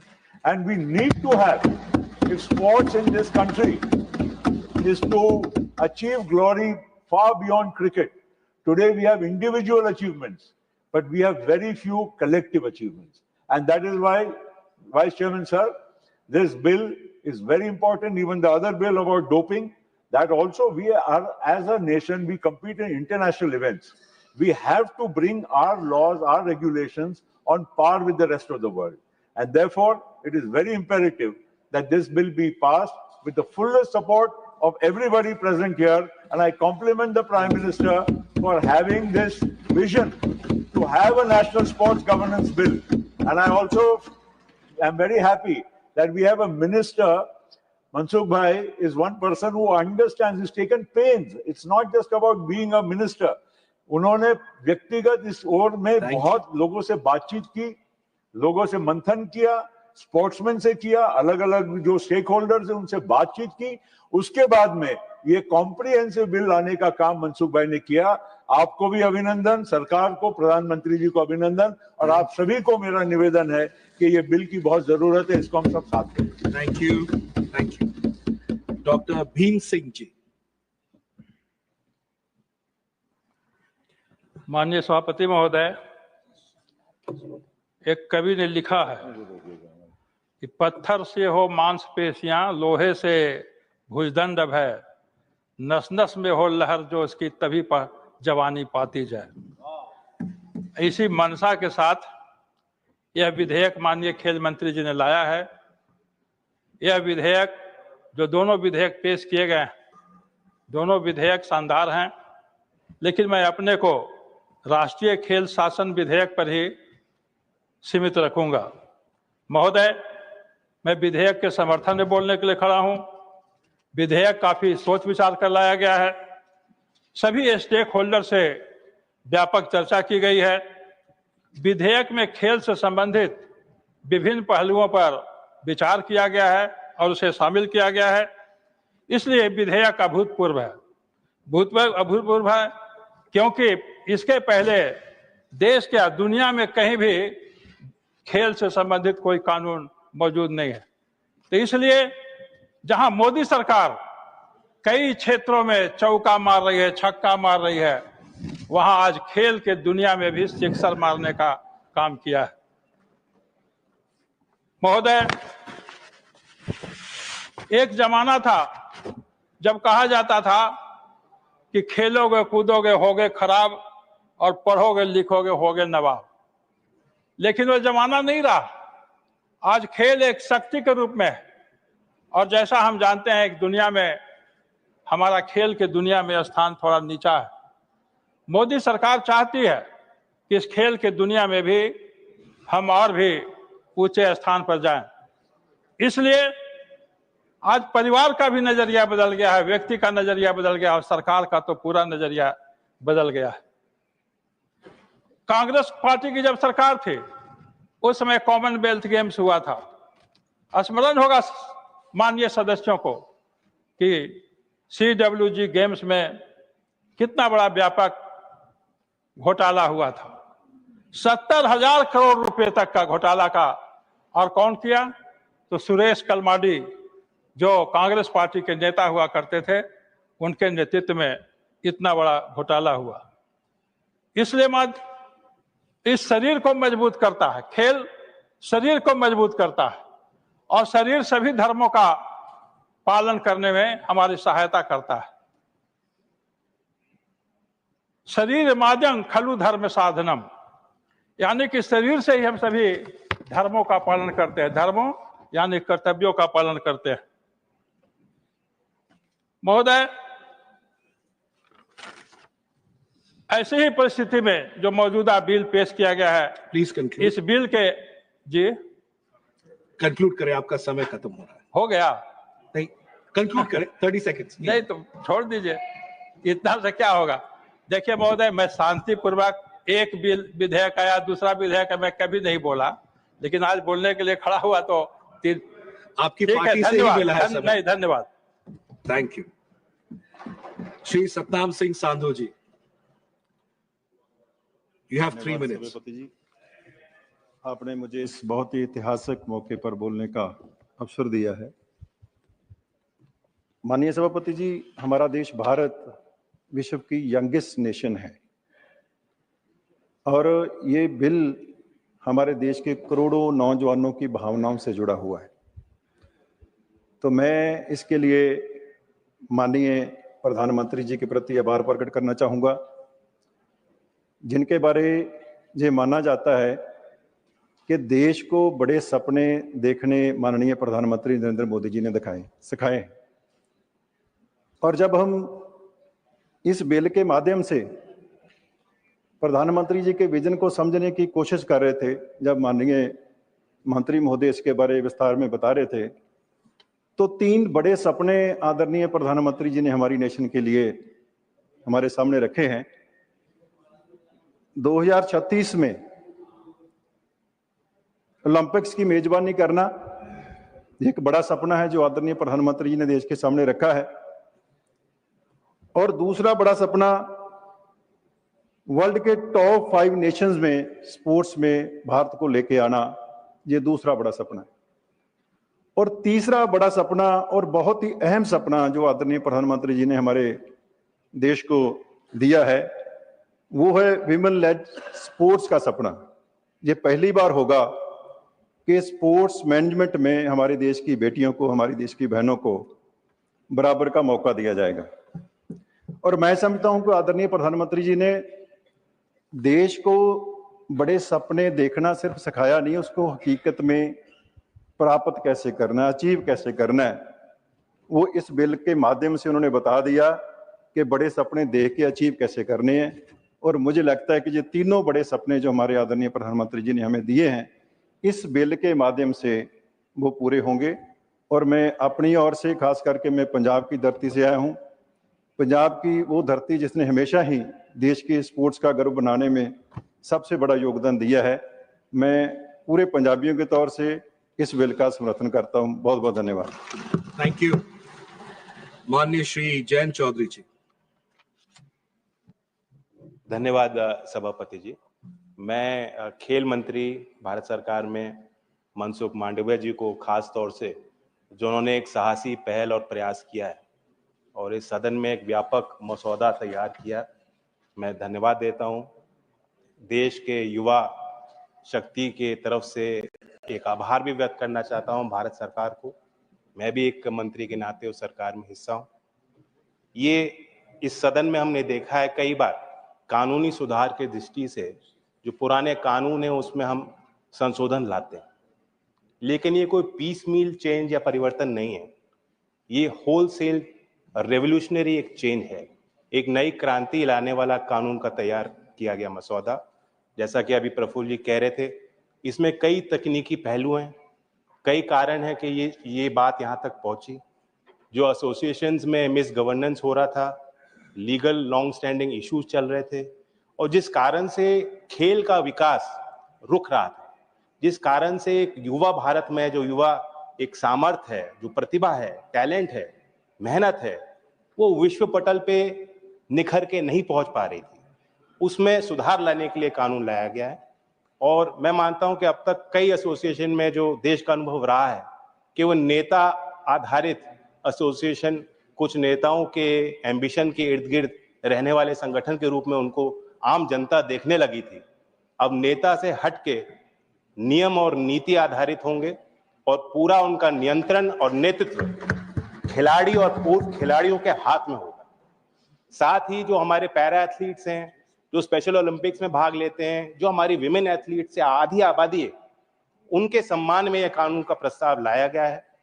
मैं अपनी तरफ से कहना चाहता हूं, क्योंकि मैं जिस राज्य से इस सदन में पहुंचा हूं, उत्तर प्रदेश में, मैंने महसूस किया कि गांव-गांव में इतनी प्रतिभा है, आवश्यकता है कि कम उम्र में हम उनको पहचानें, उन्हें वो अवसर दें। जो मूलभूत सुविधाएं, जो ढांचे, जो संरचना खेल के विकास के लिए गांवों में, ग्रामीण क्षेत्रों में होने चाहिए, जो आज तक किसी ने ध्यान नहीं दिया, खेलो इंडिया के माध्यम से और जो प्रधानमंत्री का खुद व्यक्तिगत लगाव है, उस कारण से चीजें बदलने लगी। मैं मानता हूं कि आज ऐसा कोई भी स्पोर्टिंग डिसिप्लिन हो, भारत का एथलीट, जैसा प्रफुल्ल जी कह रहे थे, जब कोई जीत के आता है और भारत का झंडा वहां फहराया जाता है, देशवासियों के रोंगटे खड़े हो जाते हैं। आज कोई भी एथलीट जब जीतता है, शायद हम सब में सबसे पहला ट्वीट बधाई देने वाला देश के प्रधानमंत्री खुद देते हैं। तो युवाओं की पीठ थपथपाना, युवाओं का सम्मान करना, कौशल विकास में भी मैं देखता हूं, और हमारी भी कोशिश है, एक स्किल काउंसिल है जो स्पोर्ट्स पे डेडिकेटेड है, स्पोर्ट्स की पूरे इकोसिस्टम को हमें विकास करना है, और ये कानून भी उसमें मददगार होगा। मेरठ का एक जिला और पंजाब, दोनों को अगर आप कंबाइन करेंगे तो स्पोर्ट्स गुड इंडस्ट्री, जो देश की अर्थव्यवस्था में बहुत मजबूती से योगदान देता है, एक्सपोर्टिंग इंडस्ट्री है, लाखों को रोजगार देता है, लगभग 80% उत्पादन अकेला मेरठ और पंजाब के एक शहर में। अब हमने, भारत सरकार ने और यूके ने FTA कर दिया। उस फ्री ट्रेड एग्रीमेंट के माध्यम से हमारी स्पोर्ट्स गुड इंडस्ट्री का भी बहुत प्रबल विकास तेज गति से होने जा रहा है। तो ये सारी चीजें एक समावेश करते हुए देश के युवाओं के सम्मान में, खिलाड़ियों के सम्मान में, खिलाड़ियों को समाज में वो ओहदा देने के लिए, उनकी जीविका के निर्माण के लिए, उसके कौशल के विकास के लिए ये कानून का मसौदा इस सदन में चर्चा के लिए है। मैं अपना पूर्ण समर्थन इस प्रस्ताव को देता हूं। धन्यवाद। Thank you. Shrimati Sudha Murty ji, you have 5 minutes, ma'am. Thank you, sir, giving me an opportunity to talk about sports, and particularly I'm going to talk on anti-doping. When Buddha was meditating, he was so thin and he did not care for his body. Sujata came and gave him a glass of milk and said, to achieve something in life, you require good health. And Buddha drank that. Later Siddhartha became Gautama Buddha, and today he represents peace everywhere in the world. He's a global leader in terms of the peace, etc. But the main reason was Sujata, who told him, Sharira Madhyam Kharudharma Sadhanam. Body is the mediator, or it's through my body we can do many better things, and we have to look after the body and good health.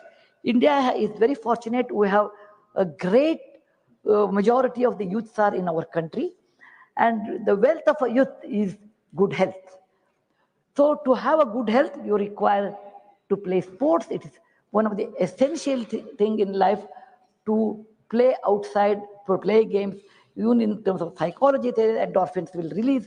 So sports plays an important role. I'm extremely happy that our government of India, in the leadership of Mr. Modi and Mansukh ji, our sports minister, is coming with a bill or a law on sports law, which is very, very essential. Now we are in par with other global institutions like WADA, WADA, and we have NADA, we have lab, our own lab, etc. But this amendment will bring us removing the erroneous part or the less part and making us internationally, globally competitive. I just want to touch one portion in this, that in villages, in rural areas, there is a lot of people, particularly children, who are very good at sports with no connection to the high level or international or even a national level game kind of a facility. Apart from that, they will not even know what is doping, which is my subject today. They won't understand what is doping, what is non-doping. There are many food items they may consume without knowing intentionally or unintentionally, which may result in doping. And once the person is found out he's doped or she's doped, then you know the consequences. They will be barred from the many months or years, depending on that. Athletes, they will not know this. So I require, along with this bill, we should have actually awareness program, particularly in rural area where our children are bright. And with Khelo India, they are getting a lot of facility to come up to the national level, but making aware of doping, which is a bad habit, and not knowing this, they may land up somewhere else. So these are a few things which I want to tell. There should be an awareness camp, or to tell children what is doping, why they should not do. And second thing, it should be taught in a regional language. It should be taught in a regional language. Third one is we should also give them mental counseling. Number 4 is you should make it mandatory, all these things, so that lot more awareness of doping, and we should not use that. Fifth one is we should also give them what is the best food which doesn't come under doping, and we should not even touch it. So these are the few things if we add to the fantastic bill, which is making us great, our Bharat, internationally equal to anyone, so that we can definitely compete in the Olympics, and hope one day we will also host Olympic Games in our country, and we'll follow these rules. And I want to congratulate once again people involved in this, officers, our minister and our prime minister, and bringing anti-doping bill, making us very proud with the international level. Dhanyawad, Jai Hind. Thank you. Manya Shri K.C. Devi said, Chalaji.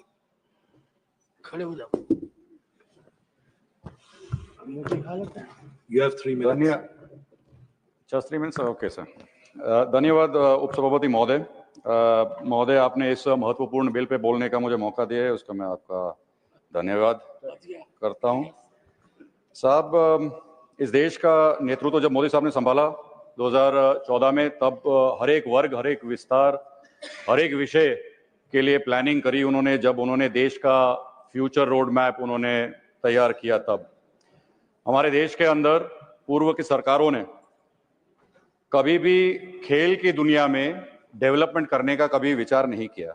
Policy paralysis से लेकर कोई vision ना होने के कारण से, funds की allocation ना होए और इंफ्रास्ट्रक्चर डेवलपमेंट ना हो, ऐसे प्रकार की स्पोर्ट्स की जो भारत देश के अंदर परिस्थिति थी, उसमें से बाहर निकालने के लिए माननीय प्रधानमंत्री मोदी साहब के नेतृत्व में हमारे माननीय मंत्री श्री मनसुख भाई मांडविया जी के विजन के तहत जो स्पोर्ट्स गवर्नेंस बिल 2025 का आज ये डिस्कशन हो रहा है. महोदय, ये बिल एक बहुत महत्वपूर्ण बिल है. आने वाले समय के अंदर भारत देश को, जो देश अपना हर एक विस्तार, हर एक वर्ग के अंदर, हर एक विषय के अंदर विकास कर रहा है, उसको एक खेल महासत्ता बनाने के तरफ ये बिल ले जा रहा है. महोदय, बिल के अंदर एक स्पोर्ट्स रेगुलेटरी बोर्ड जो हमारे राष्ट्रीय स्पोर्ट्स फेडरेशंस को ओवरसी करेंगे, एक स्ट्रक्चरल फ्रेमवर्क तैयार करेंगे, और जो काफी समय से पॉलिसी के ब्लैंक स्पॉट्स थे उनको भरने के लिए जो लीगल फ्रेमवर्क बनाए हैं, उसके थोड़े मैं मुद्दे रखूं. जो हमारा नेशनल स्पोर्ट्स गवर्निंग बॉडीज हैं, जिनके माध्यम से, इस बिल के माध्यम से नेशनल ओलंपिक की कमेटी बनेगी, पैरालंपिक कमेटी बनेगी, नेशनल स्पोर्ट्स फेडरेशंस का निर्माण किया जाएगा. इस सब के माध्यम से देश के स्पोर्ट्स का विषय आगे बढ़ेगा. केंद्र सरकार ने एक खेलो भारत नीति के माध्यम से भारत देश को एक स्पोर्ट 2047 तक टॉप 5 नेशंस में लाने का जो रोड मैप रखा है, उसके मूल जो कोई विचार हो तो अंतर्राष्ट्रीय स्तर पर भारत आगे आए, ग्रास रूट लेवल से हमारा टैलेंट स्पॉटिंग हो, वहां से चालू करके मजबूत कोचिंग और ट्रेनिंग सिस्टम्स के माध्यम से हमारे स्पोर्ट्समैन आगे बढ़े, कॉम्पिटिटिव लीग्स में भाग लें और इंफ्रास्ट्रक्चर जो सरकार बना रही है उसके माध्यम से देश का नाम रोशन करें। स्पोर्ट्स एक इकोनॉमिक ग्रोथ इंजन भी आने वाले समय में बनने जा रहा है। स्पोर्ट्स टूरिज्म हम देख रहे हैं, हमारे यहाँ मेजर इवेंट्स हमारे भारत देश के अंदर पिछले 10 साल के अंदर करने में आए हैं, जैसे कि men's hockey champions trophy, under 17 world cup, football men's hockey world cup, FID chess olympiad, moto GP Bharat. इस प्रकार के इंटरनेशनल लेवल के स्पोर्ट्स के जो हमारे देश के अंदर करने में आए हैं। महोदय, आपने सिर्फ 3 मिनट दिए हैं, इसलिए ज्यादा आपकी पार्टी ज्यादा ना खेलते तो नहीं कहते। महत्वपूर्ण बजट भी दिया गया है मंत्रालय की तरफ से। एक समय में 2014 में जो 1640 करोड़ का बजट था, वो आज 3800 के आसपास का बजट करा गया है। खेलो इंडिया ट्रांसफॉर्मेशन के माध्यम से हजार करोड़ खेलो इंडिया के माध्यम से इस देश के अंदर बहुत सारा इंफ्रास्ट्रक्चर खड़ा कर रहा है। Please conclude. महोदय, सब नाम ना लेते, हमारे देश के अंदर आज घर घर के अंदर सब जानते हैं हमारे ओलंपिक मेडलिस्ट जो भारत का नाम रोशन कर रहे हैं। मैं सबका नाम न लेते हुए एक नाम मैं आज लेना चाहूंगा।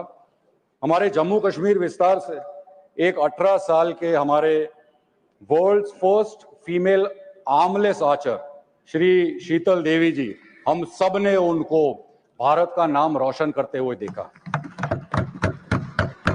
ये एक भारत की एक विकास गाथा की एक एग्जाम्पल है महोदय। हमारी नारी शक्ति का एक एग्जाम्पल है। हमारी बेटी जिन्होंने एक जम्मू कश्मीर के विपक्ष के नेता कहते हैं कि जम्मू कश्मीर में क्या हो, मैं कहता हूं ये एक दाखला लीजिए। 17 साल की हमारी बेटी भारत का नाम पूरे दुनिया के अंदर रोशन करके आई है। Thank you. इस प्रकार का काम आगे बढ़ता रहे और भारत एक विश्व खेल में महासत्ता बने, उस प्रकार का जब माहौल खड़ा हो रहा है। तो मैं सिर्फ इतना कहूंगा कि आदरणीय प्रधानमंत्री मोदी साहब का जो विजन है विकसित भारत 2047 का, उसमें सब विभाग का विकास होना चाहिए। खेल एक महत्वपूर्ण विषय है। इस बिल के माध्यम से भारत एक खेल का महासत्ता बनेगा और इस बिल का मैं समर्थन करते हुए मेरी बात को शॉर्ट में खत्म करता हूं। धन्यवाद। Thank you. क्या बोलेंगे Shrimati PT Usha ji? Honorable Chairman, sir, I am grateful to you for giving me this opportunity to express my thoughts in this August House about this landmark legislation which is close to my heart. Chairman, sir, today is a day of immense personal and national significance, with deep emotion, pride, and a sense of nearing towards historic justice. We as a nation and a civilizational continuity have always been invested in sports. As our Prime Minister Narendra Modi ji had mentioned in his speech during 141st IOC session in Mumbai, that I quote, "We Indians are not only sport lovers, but we live our lives in sports." And the evidence of sporting history in archaeological remains, including one site where the remains of 10,000-seater stadium were found, signifies that this was not just India's heritage, but that of the entire world. We, the Bharatiya, are hence the holders of historic and civilizational legacy in sports, not just to ourselves, but to the world. Our past is evidence of our greater role in sports. As an athlete, as a sports person who has worn the tricolor closer to the heart, and now as a president of the Indian Olympic Association and a member of this house, I have long awaited this moment, a moment that has remained a dream since 1985. Let me take you back to 1984. It was Los Angeles Olympics. I was just 20-year-old when I missed an Olympic bronze medal in 400-meter hurdles by 1/100th of a second. That day, my heart broke, not just for myself, but for an entire generation of Indian athletes who had the strength, the will, the courage, but not the system, not the apparatus to handhold us efficiently through our journey. There was no comprehensive sports law to support the dreams we carried in our hearts. No institutional mechanism to protect the athletes, to promote transparency, or to ensure fair play in governance. Since then, 4 decades have passed, with nothing much changing in terms of addressing the stagnant status quo.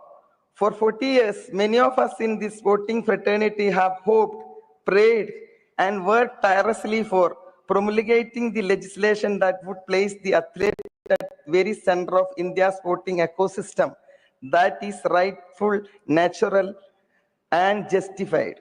Today, the hope has transformed the action and legislation.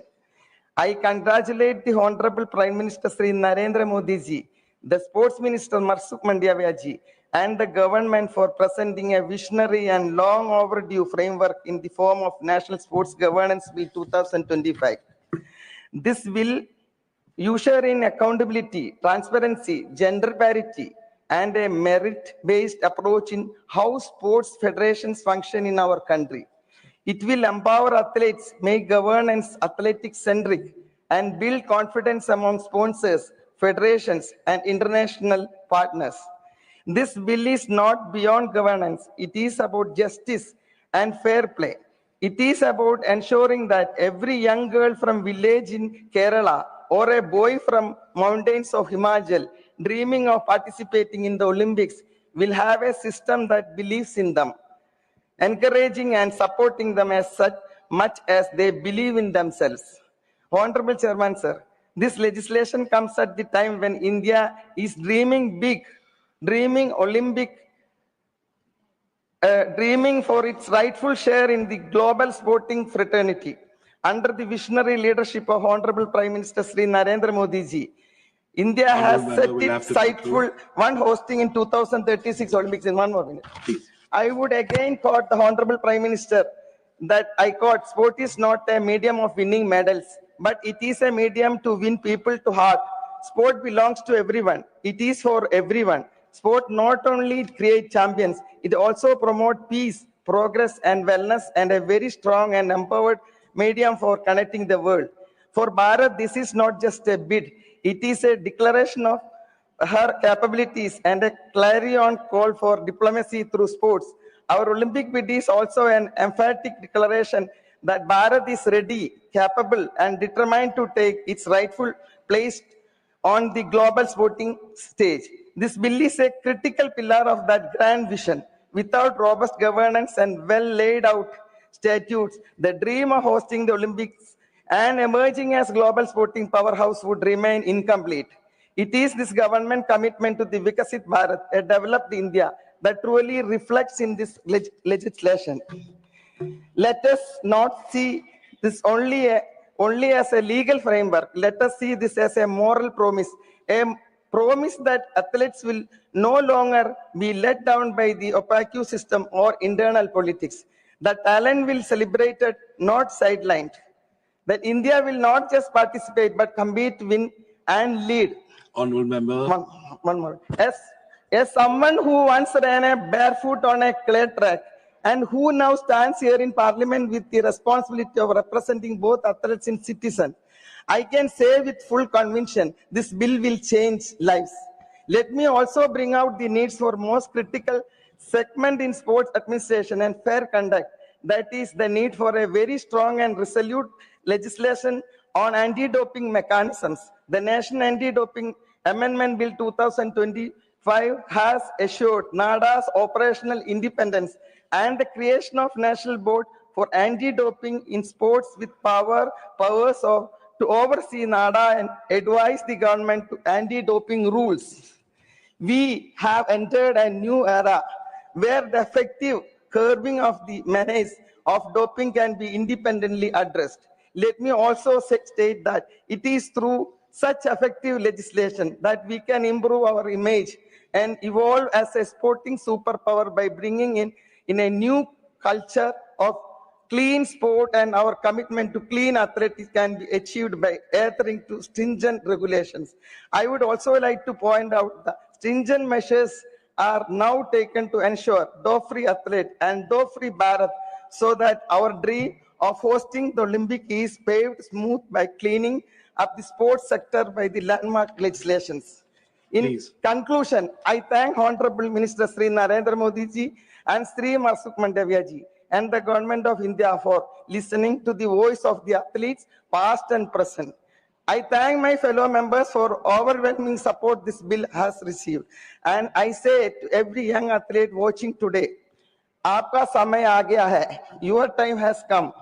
देश बदल गया है और आपका सपना देश से साकार होगा क्योंकि मोदी सरकार आपका साथ है हर कदम हर मोड़ और हर क्षण पर. I would conclude by saying every young Indian waiting to fulfill their dream to become successful in sports, in athletics, this will illuminate their path with clarity and purpose. The nation stand with you, for you, and because of you. Let this be the beginning of India's sporting golden age and a Khel Krida Amrit Kal. Jai Hind. Thank Jai you. Bharat. Thank you. Thank you.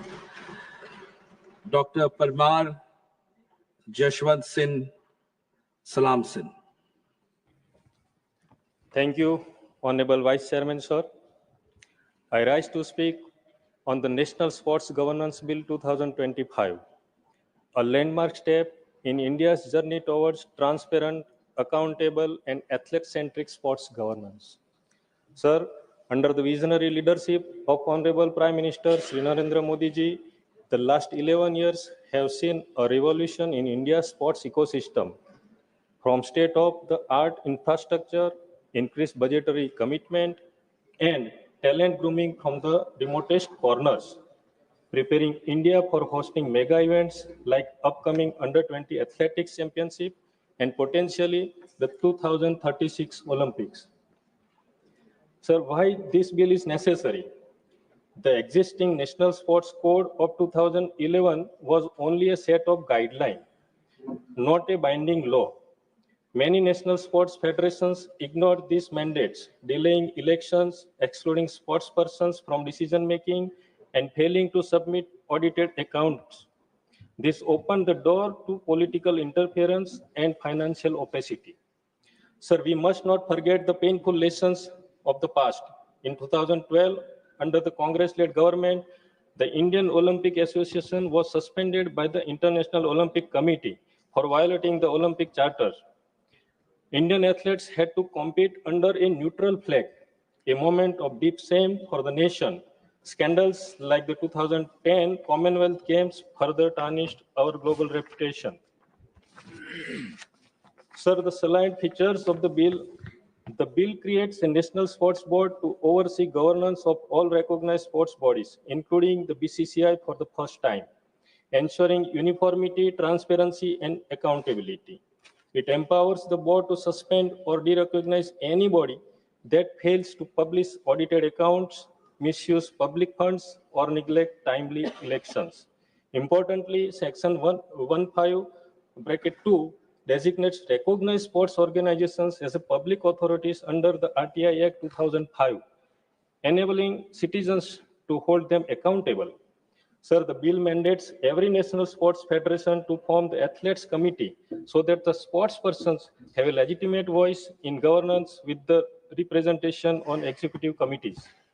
Another historic feature is the establishment of a national sports tribunal to swiftly resolve sports disputes, clearing nearly 350 pending cases from our courts and building a robust body of sports jurisprudence in India. In conclusion, the bill is not just about rules and structures, it is about protecting our athletes, restoring public trust, and positioning India as a global sports powerhouse. I wholeheartedly support this timely and far-sighted legislation, and I also congratulate our Prime Minister, sir, and Sports Minister, sir, and I urge the House to pass it with unanimity for the future of Indian sports. Thank you, sir. Thank you. Shri Sana Satish Babu. Thank you, Vice Chairman, sir. Sir, I stand here to support the National Sports Governance Bill 2025. On behalf of Telugu Desam Party, on behalf of my Honorable Chief Minister Nara Chandrababu Naidu garu, who is supporting this bill. Who's Nara Chandrababu Naidu garu, in his leadership, we formed the Sports Policy 24-29, which is placed in Andhra Pradesh. As a sportsman, myself as the Secretary of Andhra Cricket Association, I know the real champions are made at grassroots. This bill is a big step towards building the complete system from finding talent in rural villages to ensuring the fair governance and athletic care. Sir, this landmark bill is a game changer for Indian sports, giving a clear legal framework to run National Sports Federation with a honesty, fairness, and transparency. For the first time, athletic protection at the center. With the safe sports rules, quick grievances systems, and fair selection process. Sir, this establishing the National Sports Tribunal in this bill is modeled at the world-class famous court of arbitration of sport. It gives resolve the disputes smoothly and fairly. And one more thing, sir, this age limits and between 25 to 70, it will give the balance, the youth and experience in the governance. It's good for the governing councils, sir. Through the national panel electoral officers, the election cleanness of the elections of the body with these electoral officers is going, the clean governance will come in this thing, sir. Sir, as per the clause 30 of this bill, empowering the center to adopt the international best practices, preferably aligned with our state roadmaps under the Honorable CM Nara Chandrababu Naidu garu, from hosting the national events, improving the rural facilities, and integrated artificial intelligence and data analytics in the athletic trainings. Sir. So here I mentioned about my parent body, BCCI. This is a clear benchmark for all the sport bodies can follow this model of Excel. As this is the most successful example for the sports governing and management. Since 2019, has grown in professionalism and global respect. With the cricket returning to the Olympics in 2028, India has been golden chance to shine this world, sir. Sir, India aiming the host 2026 Summer Olympics, this bill will prepare our sports governance for the world stage. Under the strong leadership of Narendra Modi ji, Honorable Prime Minister Narendra Modi, it will be create better system, nurture the champions, and make India proud and bigger stage in the global sports, sir. I congratulate Honorable Sports Minister Mansukh Wadia ji for the getting this bill, sir. Thank you, sir. Thank you. Srimati Dharamshila Gupta ji. माननीय उपसभापति महोदय, आपका आभार। आपने आज इस महत्वपूर्ण bill पर बोलने का मुझे अवसर दिया है। आज जब मैं राष्ट्रीय खेल सुशासन विधेयक 2025 पर चर्चा के लिए खड़ी हूं, तो मुझे गर्व है कि यह विधेयक हमारे देश के खेल इतिहास में एक नए युग की शुरुआत करने जा रहा है। मैं माननीय प्रधानमंत्री जी के प्रति आभार व्यक्त करना चाहती हूं कि यह बिल आधी आबादी के सम्मान में लाया गया है। मैं माननीय खेल मंत्री आदरणीय मनसुख मांडविया जी के प्रति भी आभार व्यक्त करना चाहती हूं कि उनके प्रयास से यह बिल लाया गया है और उन्होंने अपने संबोधन में कहा है कि स्पोर्ट्स नेशन कमीशन में 4 महिला प्रतिनिधि भी रहेंगी। यह केवल खेलों के प्रशासनिक सुधार का प्रयास नहीं है, बल्कि यह एक ऐसी व्यवस्था की स्थापना का संकल्प है जिसमें पारदर्शिता, जवाबदेही और नैतिकता सर्वोच्च हो। इस विधेयक के माध्यम से खिलाड़ियों के अधिकारों की रक्षा, खेल के विकास का स्पष्ट रोड मैप और शिकायतों के समयबद्ध समाधान की ठोस व्यवस्था सुनिश्चित होंगी। माननीय प्रधानमंत्री श्री नरेंद्र मोदी जी के नेतृत्व में बीते वर्षों में खेलों का स्वरूप ही बदल गया है।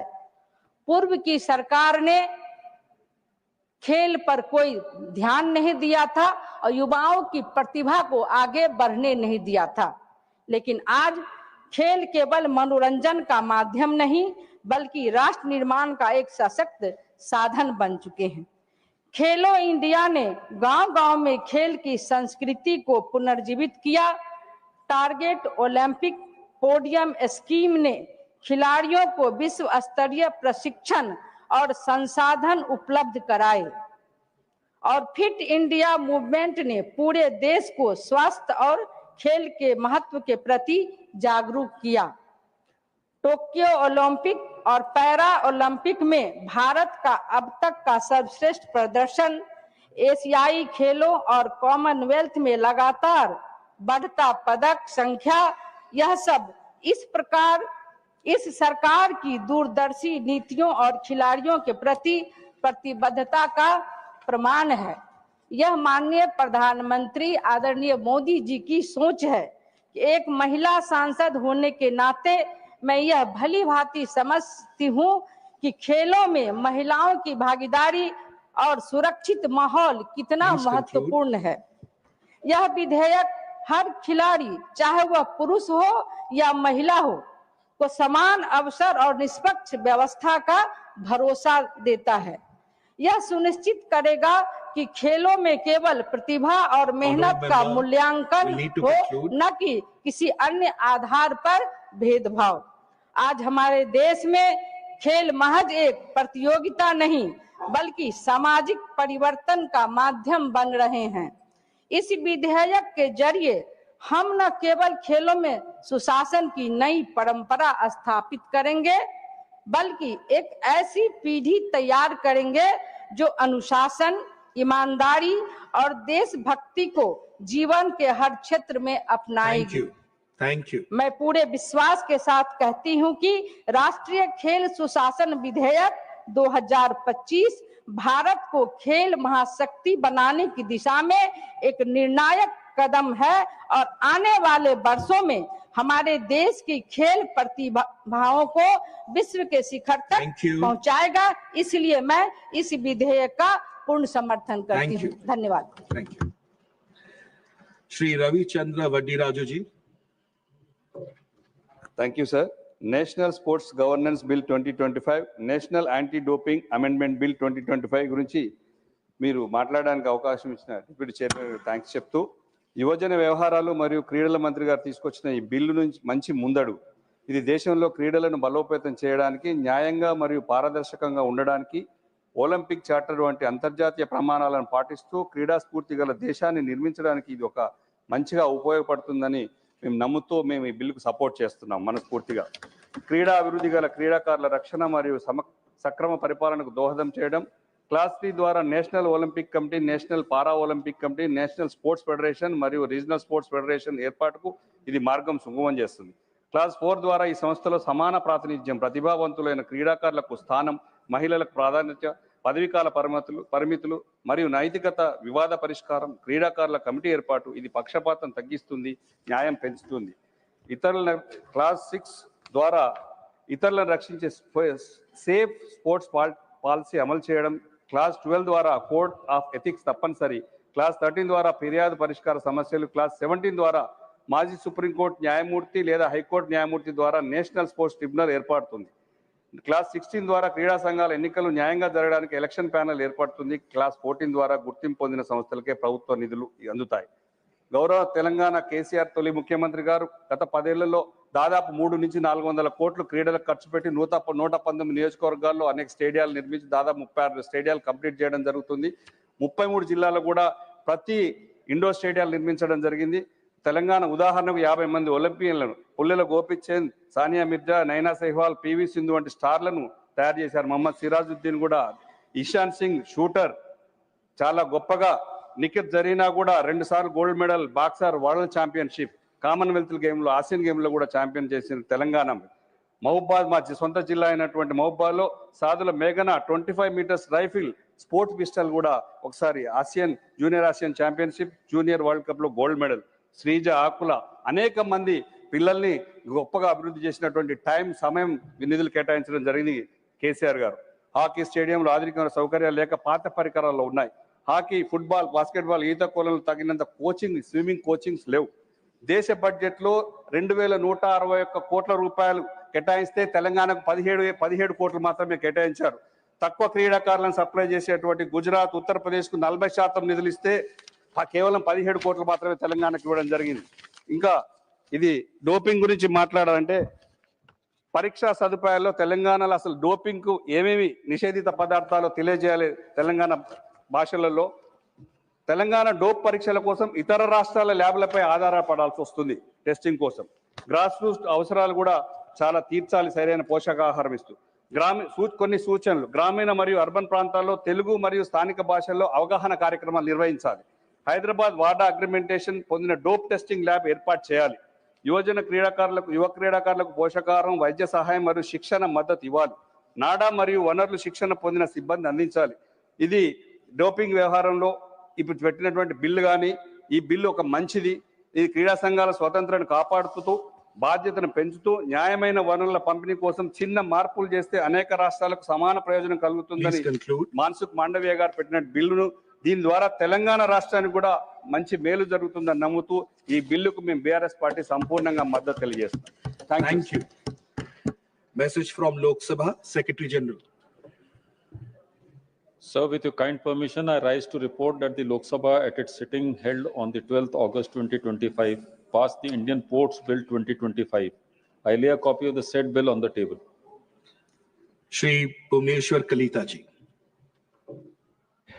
Thank you, Vice Chairman sir, for giving me the opportunity to speak few words on the sports bill. Our other speakers have spoken already about this National Sports Governance Bill in depth. I will only pick up few points and raise few points for the benefit of the Honorable Minister. As we all know, that India is a young nation. 65% of our population is below 35 years of age.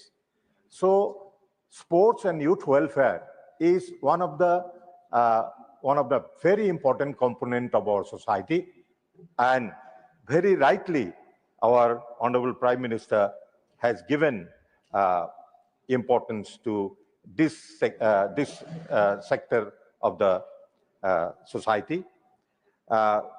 The Modi government has prioritized sports and youth affairs, boosting the ecosystem with comprehensive support.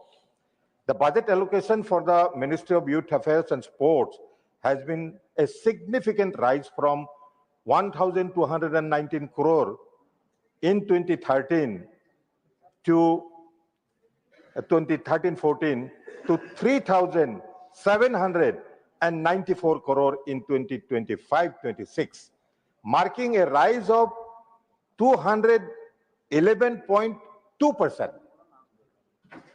So, a major portion of that is 2,191 crore has been allocated to central sector schemes, with the flagship Khelo India program receiving 1,000 crore, with increased investment, strategic planning, and world-class talent.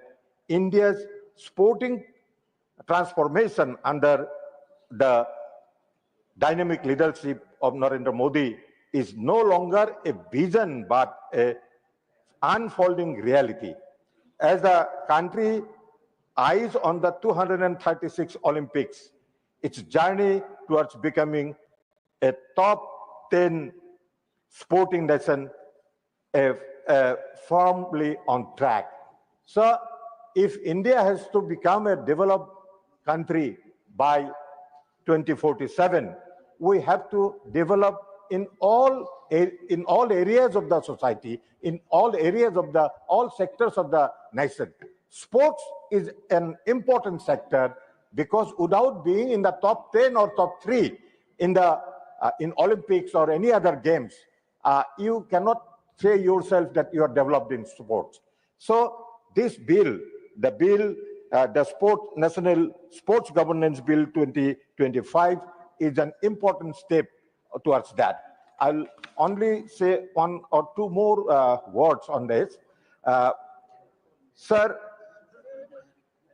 the visionary policies of the Modi government has undertaken strategic shift to transform sports from recreational activity into a professionalized sector, moving beyond a past era of limited institutional support. This transformation is spearheaded by the Khelo India program, which focuses on developing infrastructure and fostering a national sports culture. Further, to counter doping, whose root cause is low level of awareness among athletes, presents a major obstacle to fair competition. Khelo Bharat Niti 2025 was introduced as an educational policy designed to inform future athletes about doping risks and prevent an inadvertent doping. The policy is complemented by legislative effort through this 2025 bill, which will provide robust legal framework to support the anti-doping initiatives. Sir, there is a case I want to exemplify here, because it is not the allopathic medicines alone which the athletes take. They take Ayurvedic medicines also, because it depends on the coach. In coaching, if the coach gives a proper medicine which doesn't amount to doping, the doping will reduce. So it is very important that in coaching and the coaches, the awareness should be made, and the awareness will be automatically made to the athletes. Thank you very much. Thank you. Thank you. Shrimati सीमा द्विवेदी जी। उपसभापति महोदय, आज आपने राष्ट्रीय खेल प्रशासन विधेयक 2025 पर मुझे बोलने का अवसर दिया, इसके लिए मैं आपके प्रति बहुत आभारी हूं। महोदय, यह विधेयक महिलाओं के सम्मान का विधेयक है, महिलाओं को आगे बराबरी करने का विधेयक है और युवाओं के उत्थान का विधेयक है। महोदय, खेल एक ऐसी चीज है जिसके माध्यम से हम अपने व्यक्तिगत प्रयास को दिखाने का काम करते हैं। खेल का प्रांगण चाहे कोई भी खेल हो, वहां पर जब खिलाड़ी खेलता है, जब कोई हमारा प्लेयर खेलता है, तो वहां पर उसकी अपनी व्यक्तिगत प्रतिभा दिखती है कि फला की प्रतिभा क्या है। मैं बहुत आभारी हूं श्रद्धेय प्रधानमंत्री जी के प्रति, जिन्होंने खेल का बजट दूना किया। माननीय मंत्री जी के बहुत आभारी हूं, उनके प्रति मेरा बहुत आभार है कि आपने खेल जगत में कुछ नया करने के बारे में सोचा। आज महोदय, मैं ये आपके सामने कहना चाहूंगी, जो हमारा खेल विधेयक है, ये बहुत सारी खामियों को दूर करने वाला विधेयक है। आपको याद होगा, जब राष्ट्रमंडल खेल घोटाला हुआ था, इनके चेयरमैन सुरेश कलमाडी जी थे। आज मेरे सामने के साथी नहीं बैठे हैं यहाँ पर, अगर वो होते तो मैं इसके बारे में विस्तार से चर्चा करती। 2014 के बाद लगातार खेलों के बारे में हमारे प्रधानमंत्री जी ने सोचा, और ये सोच ऊपर से नहीं बल्कि गांव से लेकर के आए। गांव से खिलाड़ी को कैसे पैदा किया जाए, उनका कैसे उत्थान किया जाए।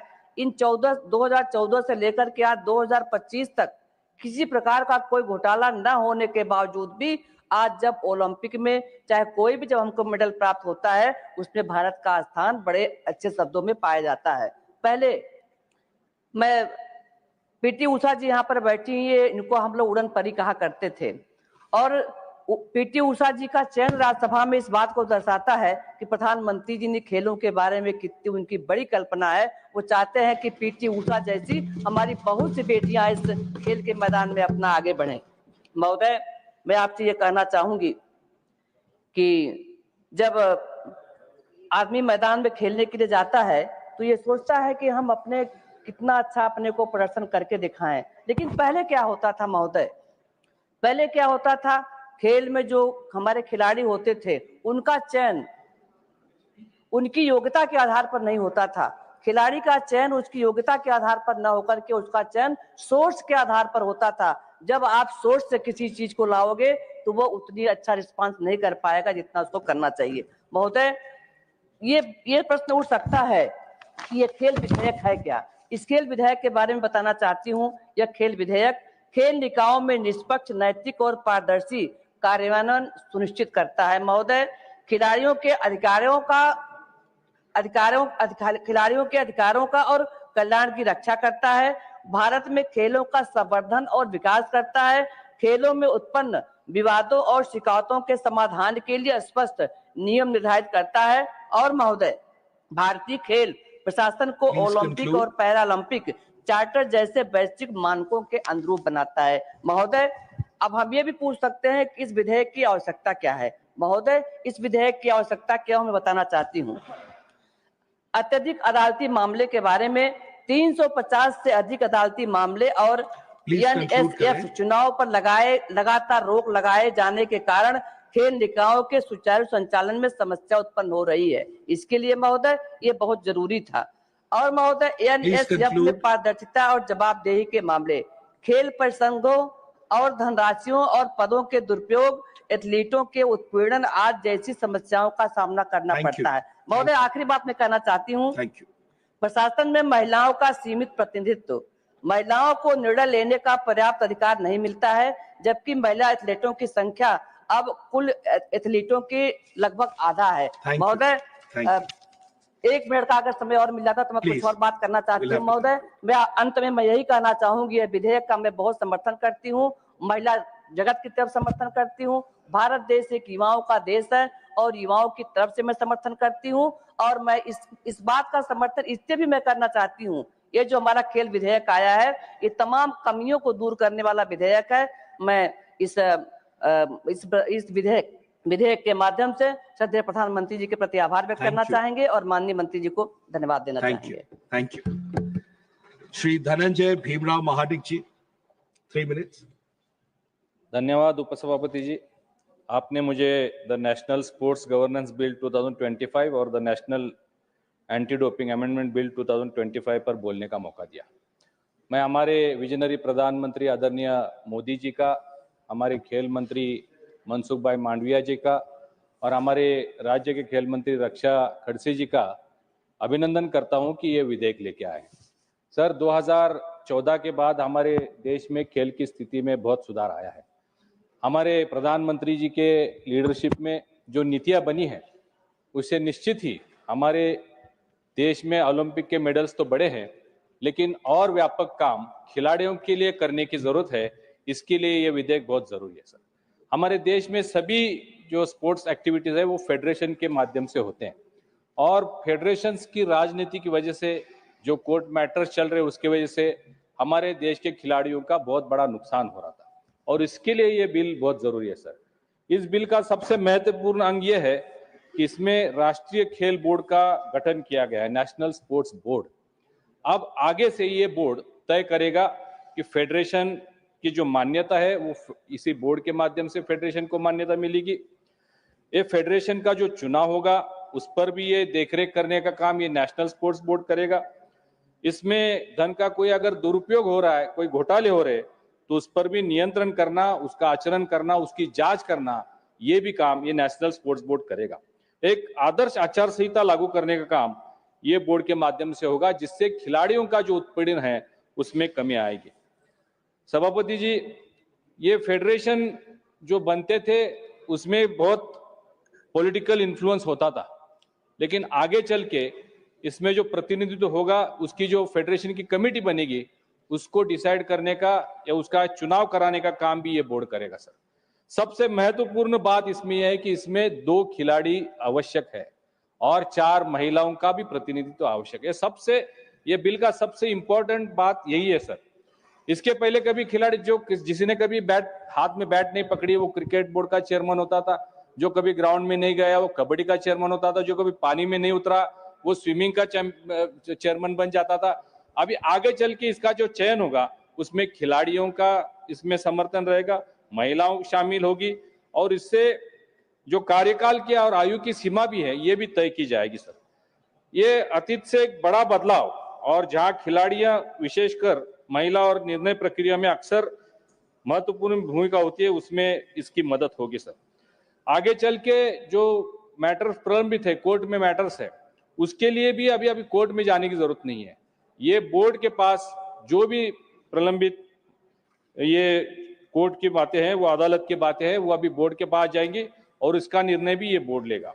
विधायक राष्ट्रीय खेल न्यायाधिकरण की स्थापना करता है जिससे अध्यक्षता सेवानिवृत्त सर्वोच्च न्यायालय के न्यायाधीश होंगे, जिसकी वजह से इसमें बहुत बड़ी पारदर्शिता होगी और मुख्य न्यायाधीश करेंगे और जिसका लंबित मामलों में त्वरित फैसले होने में मदद होगी। सर, ये चुनाव में पारदर्शिता भी लाएगी और इससे खिलाड़ियों के परफॉर्मेंस पर भी असर होगा। सर, भारत की स्पोर्ट्स क्षेत्र में वैश्विक स्थिति को मजबूत करने के लिए बिल बहुत महत्वपूर्ण है।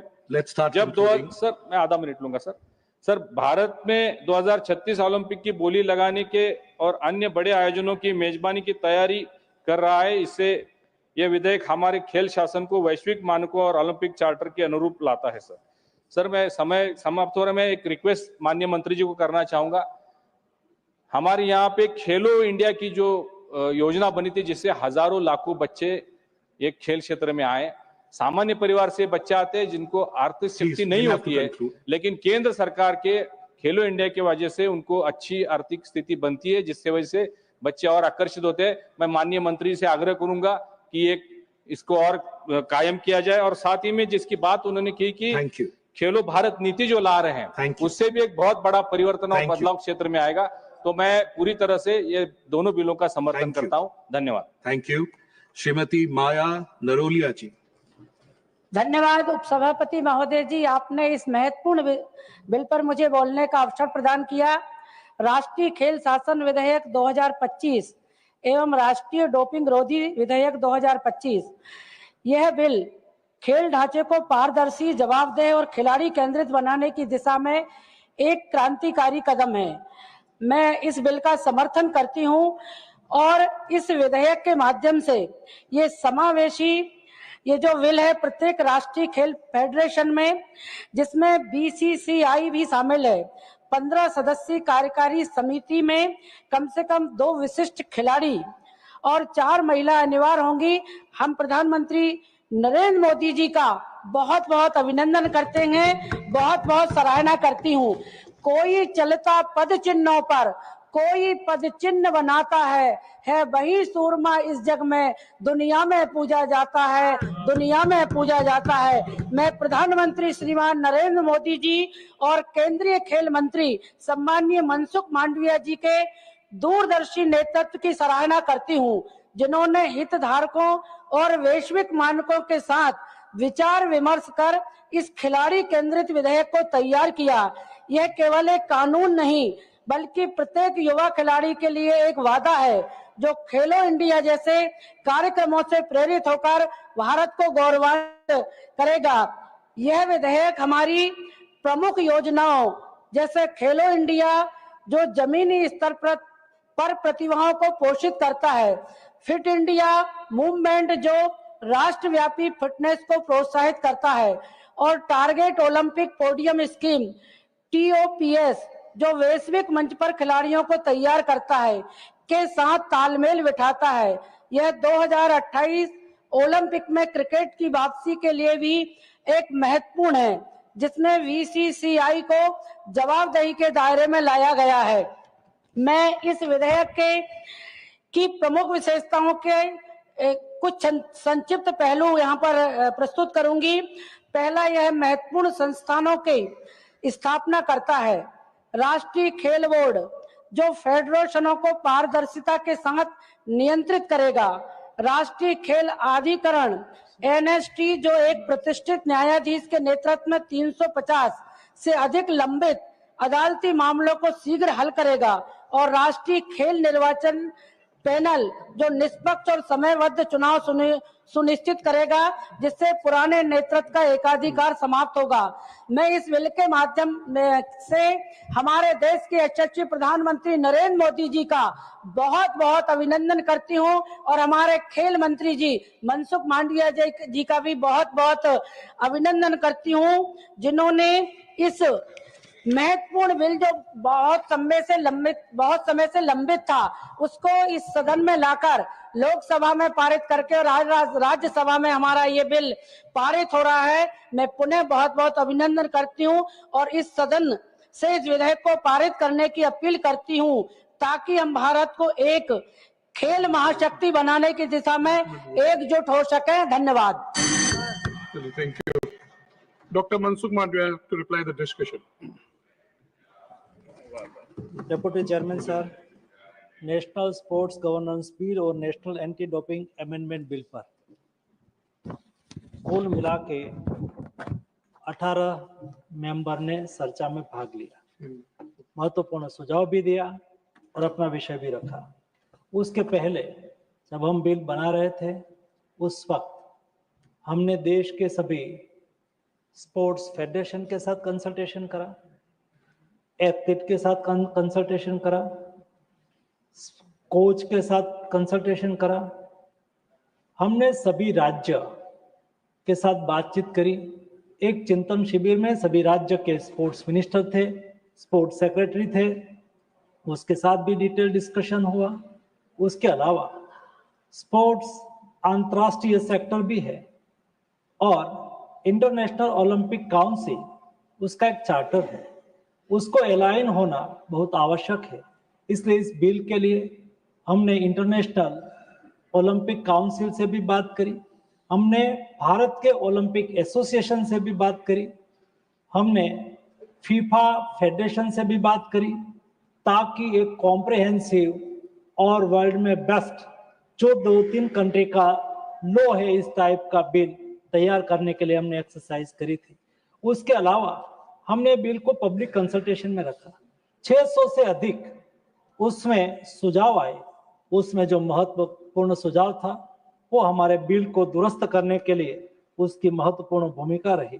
कुल मिला के ये स्पोर्ट्स बिल एक रोबस्ट बिल के रूप में आया, ताकि यहाँ सभी सम्मानीय सदस्यों ने इस बिल की सराहना भी करी और इस बिल के समर्थन में अपनी बात भी रखी। ये बिल से लद्दाख से लेके तमिलनाडु तक, गुजरात से लेके कोहिमा तक स्पोर्ट्स को ग्राउंड से ग्लोरी तक ले जाने का हमारा सपना अवश्य साकार होगा। यहाँ अच्छी तरह से बात रखी गई हमारे अयोध्या रामी रेड्डी जी ने कि हमारे देश में एक बहुत डाइवर्सिटी है। यहाँ हमारे ट्राइबल बच्चे हैं जिसमें क्षमता है, आर्चरी उसका नॉलेज है, आर्चरी उसकी टैलेंट है। ऐसे हमारे देश के ट्राइबल युवाओं को भी अपॉर्चुनिटी मिले। हमारे देश में 7,000 से अधिक किलोमीटर की कोस्टल लाइन है। स्विमिंग हमारे कोस्टल लाइन के यूथ में टैलेंट के रूप में है, उसका नेचर है, उसको भी अपॉर्चुनिटी मिले। हमारे देश की महिला हमारी बराबरी की संख्या में है और उसमें भी टैलेंट है, उसको भी आगे बढ़ने का अवसर मिले।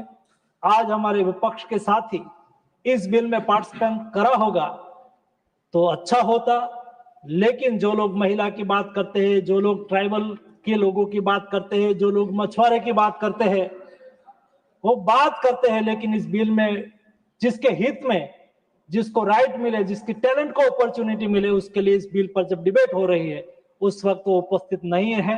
वो दुर्भाग्य की बात है। उन्होंने चर्चा में भाग लेके अपना सुझाव दिया होता तो हमें अच्छा लगता।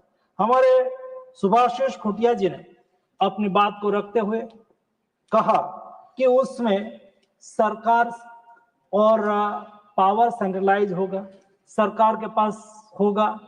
डिप्टी चेयरमैन सर, मैं स्पष्ट करना चाहता हूं, ये बिल में हम ज्यादा पारदर्शिता ला रहे हैं। ये बिल में सरकार कोई पावर कैचअप करना नहीं चाहते हैं, सरकार कोई फेडरेशन में हस्तक्षेप नहीं करना चाहती है, सरकार कोई सिस्टम को नहीं कंट्रोल करना चाहती है। सभी में पारदर्शिता सुनिश्चित हो। ये पारदर्शिता सुनिश्चित करने के लिए हम उसको सहयोगी होने की कोशिश करेंगे, उसके लिए हम स्ट्रक्चर देंगे, उसके लिए हम व्यवस्था देंगे, ताकि एक ट्रांसपेरेंट तरीके से हमारे एथलीट को अपॉर्चुनिटी मिले। हमारे पीटी उषा जी यहाँ उपस्थित है और उन्होंने अपनी जब बात कही तब उन्होंने कहा कि ओलंपिक्स में जब मैं खेली थी और उनके बाद मुझे लग रहा था कि हमारा सपना साकार नहीं हो रहा है, और अपना ऐसी कोई महिला उसका स्वप्न अंधेरे, उसका सपना डूबे नहीं, उसका स्वप्न साकार हो, जिन्होंने सपना सोचा हो, ऐसे सभी हमारे देश के यूथ को सपना को साकार करने की अपॉर्चुनिटी इस बिल से अवश्य मिलेगी। माननीय डिप्टी चेयरमैन सर, ये देश में स्पोर्ट्स कोई नई बात नहीं है, सदियों से देश में स्पोर्ट्स प्रचलित है। स्पोर्ट्स हमारा जीवन शैली है, और मैं तो कहूंगा कि हमारे यहाँ ऋग्वेद में आर्चरी और कुश्ती की बात कही है, यजुर्वेद में फिजिकल ट्रेनिंग की बात कही है, अथर्ववेद में हेल्थ, शरीर को समाज की बैकबोन माना गया है। मैं गुजरात से आता हूँ, गुजरात में धोलावीरा है, धोलावीरा में 10,000 लोग, एक आज से 5,000 साल पहले इंडस सिविलाइजेशन के सभ्यता का नगर है, आज वैसा वहां मिला है। ये नगर में 10,000 लोग एक साथ में इकट्ठा बैठ के खेल को देख सके, ऐसी व्यवस्था थी। वो बताते हैं कि हमारा रूट स्पोर्ट्स के साथ जुड़ा हुआ है और ये हमारे पास क्षमता है। सवाल इतना ही है कि उसको एक इकोसिस्टम देना, उसको अवसर देना। मोदी जी ने यही काम करा है, और इसलिए खेलो इंडिया के द्वारा, फिट इंडिया के द्वारा हमारे देश में एक स्पोर्ट्स की इकोसिस्टम क्रिएट करने की कोशिश करी। उसका परिणाम आज हमारे सामने है, और यही प्रधानमंत्री जी है, केवल कहा नहीं है, करके दिखाया है। एक दशक पहले केवल देश में 1200 करोड़ का स्पोर्ट्स का बजट था। आज मुझे बताते हुए खुशी हो रही है कि 4,000 करोड़ से नजदीक का बजट से खर्च करके हमारे देश के युवा एथलीट को प्रोत्साहित कर रहे हैं। स्पोर्ट्स डेवलपमेंट फंड के लिए केवल 28 करोड़ रुपया का खर्च करा जाता था, आज 187 करोड़ रुपया का खर्च स्पोर्ट्स डेवलपमेंट के लिए करा जाता है। हमारे देश के एथलीट जिसमें टैलेंट है, कंपटीशन में जीते हैं, लेकिन इंटरनेशनल कंपटीशन में पार्टिसिपेशन करे, ऐसे एलिट एथलीट की सूची करके टारगेट ओलंपिक पोडियम स्कीम में उसको शामिल करके उसको हर तरह का एक्सपोजर मिले, उसके लिए सुनिश्चित करा जाता है, कोई संसाधन की कमी ना हो। मेरे देश के ट्राइबल क्षेत्र से निकलने वाले युवा हो, एथलीट हो, उसकी क्षमता हो, लेकिन आर्थिक संसाधन नहीं है, तो मोदी जी ने कहा है कि आपको रुकना नहीं है, आपको आगे बढ़ना है। 4,000 से अधिक देश के एथलीट को आर्थिक संसाधन उपलब्ध करा के उसको सेंटर ऑफ एक्सलेंस में, नेशनल इंपोर्टेंट इंस्टीट्यूट में, स्टेट इंपोर्टेंट इंस्टीट्यूट में रख के उसकी व्यवस्था करी जा रही है। कैश अवार्ड के लिए हमारे देश के एथलीट भटकते रहते थे, अवार्ड के लिए एप्लीकेशन करते थे। अरे कोई एशियन गेम्स खेल के आ रहा है, हम सब लोगों ने देखा कि वो एशियन गेम जीते हैं, ओलंपिक्स गेम जीते हैं, कैसी एप्लीकेशन देनी है भाई? ऐसे खिलाड़ियों को यहाँ वो सरकारी कचहरी में धक्का लगाना पड़ता था। आज वो यहाँ लैंड होते हैं, तुरंत ही भारत सरकार के मंत्री उसको सम्मान पत्र देते हैं, उसको कैश अवार्ड देते हैं, कोई फॉर्म वॉर्म भरने की आवश्यकता नहीं है। इतना ही नहीं, मोदी जी ने कहा कि मेरे एथलीट, मैं देश का प्रधानमंत्री तो हूं ही हूं, लेकिन मैं मेरे एथलीट के मित्र हूं, और इसलिए हमारे पैरालंपिक्स गेम खेल के कोई आए, स्पेशल ओलंपिक गेम्स खेल के कोई हमारे एथलीट आए, और कोई ओलंपिक्स गेम्स खेल के हमारे एथलीट आए, प्रधानमंत्री जी स्वयं उसके साथ बातचीत करते हैं, उसके साथ मिलते हैं, 1 घंटे 1.5 घंटे उसके साथ खपाता है। ये देश के प्रधानमंत्री जी का कमिटमेंट है। और दोस्तों, खेलो इंडिया स्कीम अस्मिता लीग का प्रारंभ करा, देश के महिला स्पोर्ट्स में आगे आए। खेलो इंडिया अस्मिता लीग के द्वारा स्पेशल महिलाओं के लिए national, state level, district level, block level, district level, state level, central level की कंपटीशन हो। आज तक 1,31,000 महिला इस कंपटीशन में पार्टिसिपेशन कर चुकी है। उसमें से निकली हुई टैलेंट हमारी महिला नेशनल और इंटरनेशनल स्पोर्ट्स में खेल रही है, हमारे लिए गौरव का विषय है। माननीय स्पीकर, माननीय डिप्टी चेयरमैन सर, मैं बताना चाहूंगा, ओलंपिक्स में देश की आजादी के बाद एक दशक पहले यानी कि 2014 तक हमें 21 ओलंपिक्स मेडल मिले थे और लास्ट 2 ओलंपिक्स में भारत को 15 मेडल मिले हैं। पैरालंपिक्स में हमें 8 मेडल मिले थे, लास्ट 2 पैरालंपिक्स में हमें 52 मेडल मिले। हम आगे बढ़ रहे हैं। एशियन गेम्स में हमें 57 मेडल मिलते थे और लास्ट 2023 में एशियन गेम्स में हमें 107 मेडल हासिल करके हमारे युवाओं ने परफॉर्मेंस बताया है। पारा वर्ल्ड चैंपियनशिप में हमारा अच्छा परफॉर्मेंस रहा है। हर सेक्टर में हम आगे बढ़ रहे हैं। स्पोर्ट्स सेक्टर बदल रहा है, स्पोर्ट्स सेक्टर आगे बढ़ रहा है, रिफॉर्म भी उसके साथ आगे बढ़ रहा है। यहाँ अच्छी बात हुई कि हमारे एथलीट की सिलेक्शन पारदर्शी होना चाहिए। हमने सुनिश्चित करा है कोई भी कंपटीशन के लिए, इंटरनेशनल कंपटीशन में पार्टिसिपेशन करने जाने के लिए, कोई भी कंपटीशन देश में आयोजित करी हो, एक कंपटीशन ऑन कैमरा हो, विथ ऑब्जर्वर हो, ओपन गेम्स हो, open competition with camera with observer, एक ट्रेंड चालू करा है, एक सिस्टम बनाई है। देश में आज तक एथलीट की कोई रिपोजिटरी नहीं थी। नेशनल स्पोर्ट्स रिपोजिटरी सिस्टम में आज देश में 4 लाख से 25,000 हमारे देश के एथलीट का रजिस्ट्रेशन हुआ है।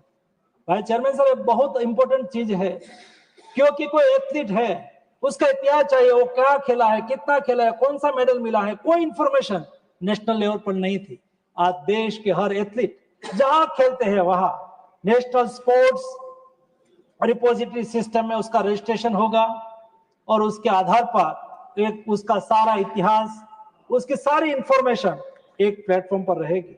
हमारे देश में सभी पारदर्शिता के साथ खेले, उसके लिए सारी व्यवस्था को सुनिश्चित करने का काम करा। हमने खेलो भारत नीति के तहत देश में एक विजन दिया और ये विजन के आधार पर इस स्पोर्ट्स गवर्नेंस बिल का आपके सामने हम लाए हैं, जिसमें महिलाओं को अपॉर्चुनिटी मिले, जिसमें लीडरशिप रोल भी डिफाइन करा है। 70 साल की एज हमने सुनिश्चित करी है, लेकिन इंटरनेशनल फेडरेशन में हमारे देश के स्पोर्ट्स लीडर को अपॉर्चुनिटी मिले, इसके लिए इंटरनेशनल फेडरेशन में उसको काम करना है। वहां कोई पोजीशन पर है तो उनके लिए 70 साल की आयु लिमिटेड नहीं होगी, ताकि वो वहां लॉन्ग टाइम पर सर्वाइव करे और भारत का प्रतिनिधित्व करे। वैसे ही कोई भी फेडरेशन में 3 टर्म तक कोई भी व्यक्ति रहेगा, उसमें खास करके फेडरेशन के प्रेसिडेंट, ट्रेजरर, वाइस प्रेसिडेंट, उसके लिए 3 टर्म सुनिश्चित करी है। उसके बाद उसको कूलिंग करना आवश्यक हो जाता है और हमने सारे फेडरेशन को आरटीआई के रिजिम में भी लाया है, ताकि कोई भी एथलीट संबंधी इंफॉर्मेशन चाहिए तो उसमें मिल सके। डिप्टी चेयरमैन सर, उसके साथ हमने national anti doping amendment bill भी लाए। National anti doping amendment bill यहाँ जो पारदर्शिता की बात करी, ज्यादा पारदर्शी करने के लिए, ज्यादा स्वायत्ता देने के लिए वो लाए हैं। हम यूनेस्को कन्वेंशन के सिग्नेटरी है, इसलिए इंटरनेशनल कन्वेंशन के साथ अलाइन करना, वाडा कोड के साथ हमारे देश के नाडा का नेशनल एंटी डोपिंग एक्ट को अलाइन करना ये आवश्यक होता है। समय समय पर बदलाते समय में, बदलाती परिस्थिति में वर्ल्ड एंटी डोपिंग कोड है, उसमें बदलाव होता है। ये बदलाव के आधार पर देश में भी बदलाव करने की आवश्यकता होती है। ये बदलाव करने के लिए, विशेष स्वायत्ता देने के लिए हम नेशनल एंटी डोपिंग बिल में अमेंडमेंट लेके आए हैं। सम्मानीय सदस्यों ने बहुत उत्साहपूर्वक उसमें भाग लिया, सभी का मैं अभिनंदन करता हूं। साथ में जिन्होंने सुझाव दिया है उसका भी मैं अभिनंदन करता हूं, और जिन्होंने इस बिल पर अपना अपना इनपुट्स बाहर दिया है उसका भी मैं अभिनंदन करता हूं। और इस बिल पारित होने से देश में स्पोर्ट्स सेक्टर में एक नया युग की शुरुआत होगी। मैं सभी सम्मानीय सदस्यों को रिक्वेस्ट करूंगा कि सर्वसम्मति से दोनों बिल पारित करें और देश के स्पोर्ट्स सेक्टर को आगे बढ़ाएं। धन्यवाद मंत्री जी। The question is The National Sport Governance Bill 2025 as passed by Lok Sabha to be taken into consideration. Those in favor will please say aye. Those against will please say no. I think ayes have it, ayes have it, ayes have it. The motion is adopted. We will now take up clause by clause consideration of the bill. Clause 2 is 10 part of the bill. There is one amendment. Number 8 by Sri Truchi Siva. Not present. I shall now put clause 2 to vote. Those in favor will please say aye. Those against will please say no. I think ayes have it, ayes have it, ayes have it. The clause 2 is adopted. Clause 3 is 10 part of the bill. Those in favor please say aye. Those against will please say no. I think ayes have it, ayes have it, ayes have it. The clause 3 is adopted. Clause 4 is 10 part of the bill. There is 4 amendments. Number 1 by Sri A. Rahim, not present. 9 to 10 by Sri Truchi Siva, not present. Number 13 by Dr. Fawzia Khan, not present. I shall now put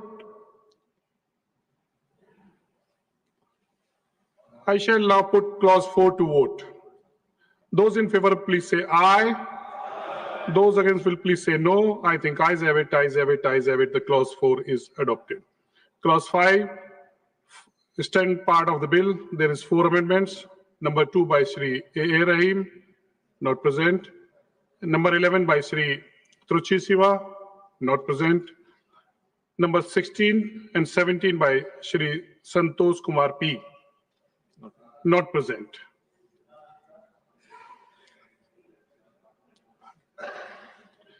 I shall now put clause 5 to vote. Those in favor will please say aye. Those against will please say no. I think ayes have it, ayes have it, ayes have it. The clause 5 is adopted. Clause 6 to stand part of the bill. Those in favor will please say aye. Those again will please say no. I think ayes have it, ayes have it, ayes have it. The clause 6 to 10 are adopted. Clause 10 part of the bill. There is one amendment. Number 3 by Sri A. Rahim, not present. I shall now put clause 11 to vote. Those in favor will please say aye. Those against will please say no. I think ayes have it, ayes have it, ayes have it. The clause 11 is adopted. Clause 12 is 10 part of the bill. Those in favor will please say aye. Those against will please say no. I think ayes have it, ayes have it, ayes have it. The clause 12 is adopted. Clause 13 is 10 part of the bill. There is one amendment. Number 4, Sri A. Rahim, not present. I shall now put clause 13 to vote. Those in favor will please say aye.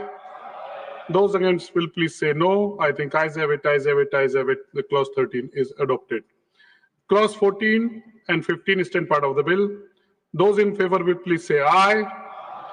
Those against will please say no. I think ayes have it, ayes have it, ayes have it.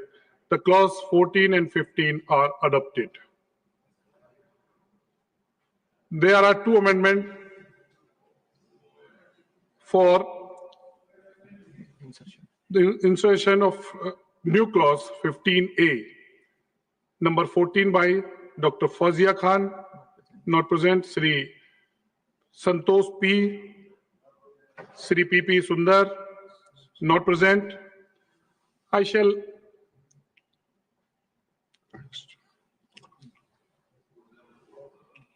the clause 16 part of the bill. Those in favor please say aye. Those against will please say no. I think ayes have it, ayes have it, ayes have it. The clause 16 is adopted.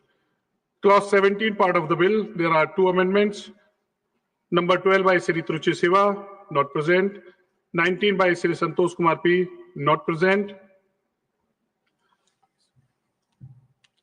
I shall now put clause 17 to vote. Those in favor please say aye. Those against will please say no. I think ayes have it, ayes have it, ayes have it. The clause 17 is adopted.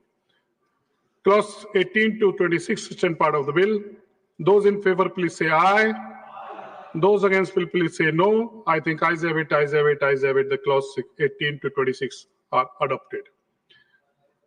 There is one amendment of our insertion of new clause 26A.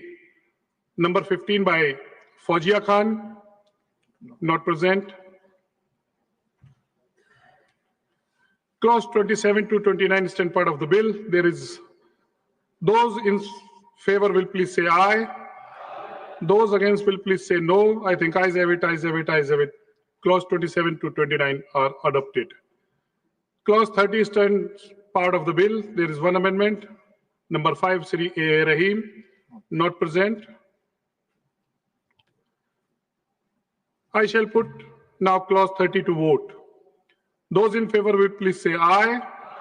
Those against will please say no. I think ayes have it, ayes have it, ayes have it. The clause 30 is adopted.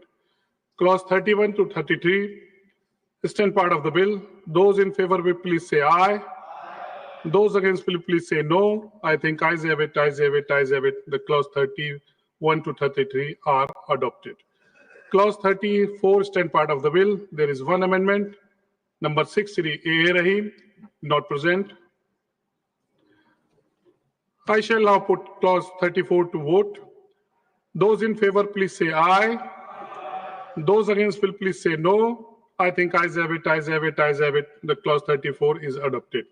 Clause 35 stand part of the bill. There is one amendment. Number 7 by Sri A. Rahim, not present. I shall now put clause 35 to vote. Those in favor will please say aye. Those against will please say no. I think ayes have it, ayes have it, ayes have it. The clause 35 is adopted. Clause 36 to 38 stand part of the bill. Those in favor please say aye. Those against will please say no. I think ayes have it, ayes have it, ayes have it. The clause 36 to 38 are adopted. The preamble clause 1 enacting formula and the title stand part of the bill. Those in favor please say aye. Those against will please say no. I think ayes have it, ayes have it, ayes have it. The preamble clause 1 and enacting formula and the title are adopted. Dr. Mansukh Mandviya to move that the bill to be passed. Bill be passed. I move the bill pass. Bill be passed.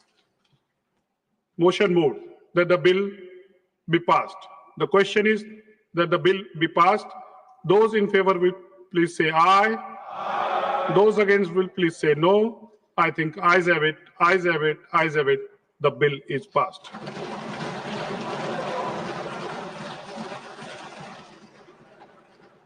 I shall now put motion regarding consideration of the National Anti-Doping Amendment Bill 2025 to vote.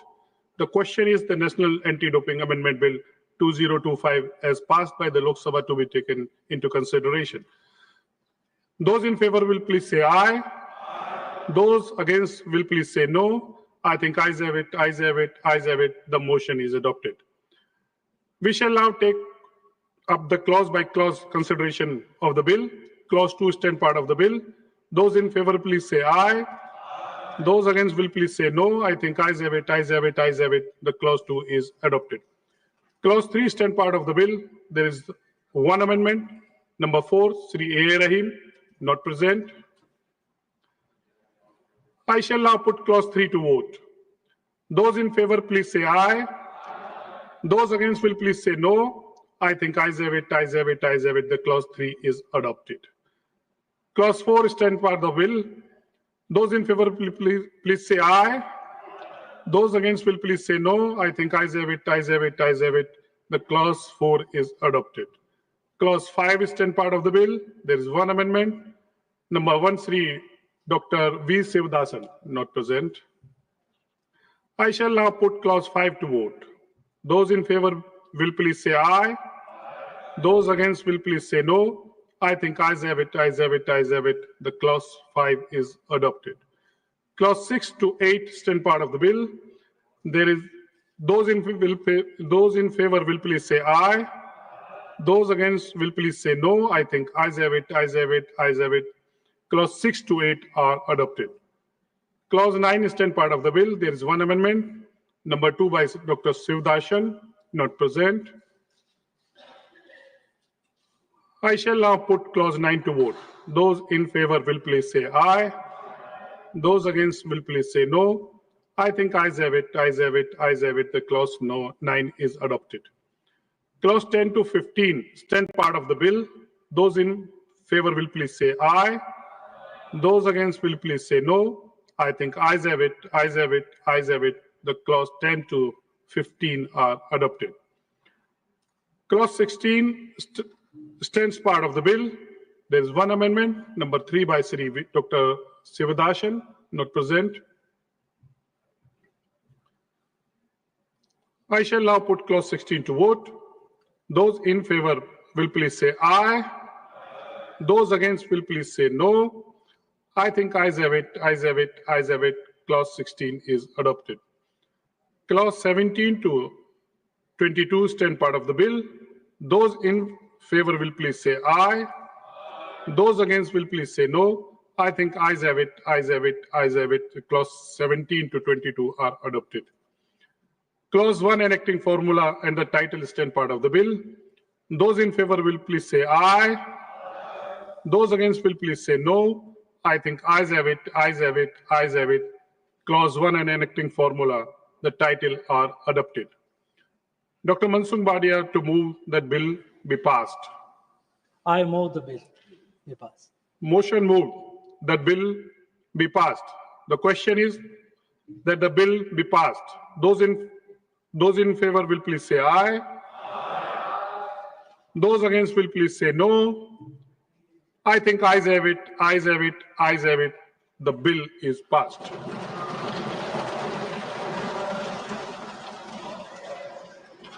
Now we will take the Income Tax and the Taxation Law Amendment Bill 2025. Srimati Nirmala Sitharaman to move motion for consideration of the following bill: the Income Tax Bill 2025 and the Taxation Law Amendment Bill 2025. Should I move it first, sir? Yeah. Sir, with your permission, I rise to move that the bill to consolidate and income tax as passed by the Lok Sabha be taken into consideration. Motion. Should I say both? Or both. The second is, sir, with your permission, I rise to move that the bill further to amend the Income Tax Act 1961 and to amend the Finance Act 2025 as passed by the Lok Sabha be taken into consideration. Motion moved. The Income Tax Bill 2025 and the Taxation Law Amendment Bill 2025 are now open for consideration, combined discussion. I now call upon the members whose names have been received for the participation in the discussion.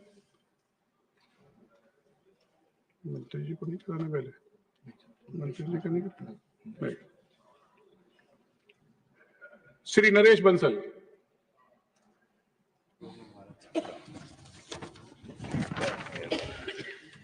धन्यवाद उपसभापति जी, आपने मुझे income tax amendment bill पर और income tax plus finance act amendment bill पर बोलने का अवसर दिया। मैं अपने नेतृत्व का इसके लिए धन्यवाद देता हूं कि उन्होंने मुझे इस पर अपने विचार रखने का अवसर दिया। उपसभापति जी, पिछले 11 वर्षों में प्रधानमंत्री मोदी जी के नेतृत्व में सरकार ने ये करके दिखाया कि किस प्रकार से देश हित में चुनौतियों के बाद भी रिफॉर्म, परफॉर्म और ट्रांसफॉर्म किया जा सकता है। हमने 1500 से ऊपर पुराने कानूनों को समाप्त किया। देश की प्रगति के लिए 2047 के संकल्प को पूरा करने के लिए जो जो चुनौतियां आई उन सबको धीरे धीरे समाप्त करते जा रहे हैं। उसी में ये 1961 का इनकम टैक्स एक्ट भी, जिसमें आज संशोधन बिल लाया गया है, मैं इसके लिए माननीय मंत्री जी का भी आभार व्यक्त करता हूं कि उन्होंने व्यापार जगत में, आर्थिक जगत में इजी बिजनेस डूइंग की एक परंपरा खड़ी की है। पुराने कानून में जो इनकम टैक्स एक्ट 1961 था, उपसभापति जी 47 अध्याय और 819 धाराएं थी, जिसकी जगह अब 23 अध्याय और 536 धाराएं ही रह जाएंगी।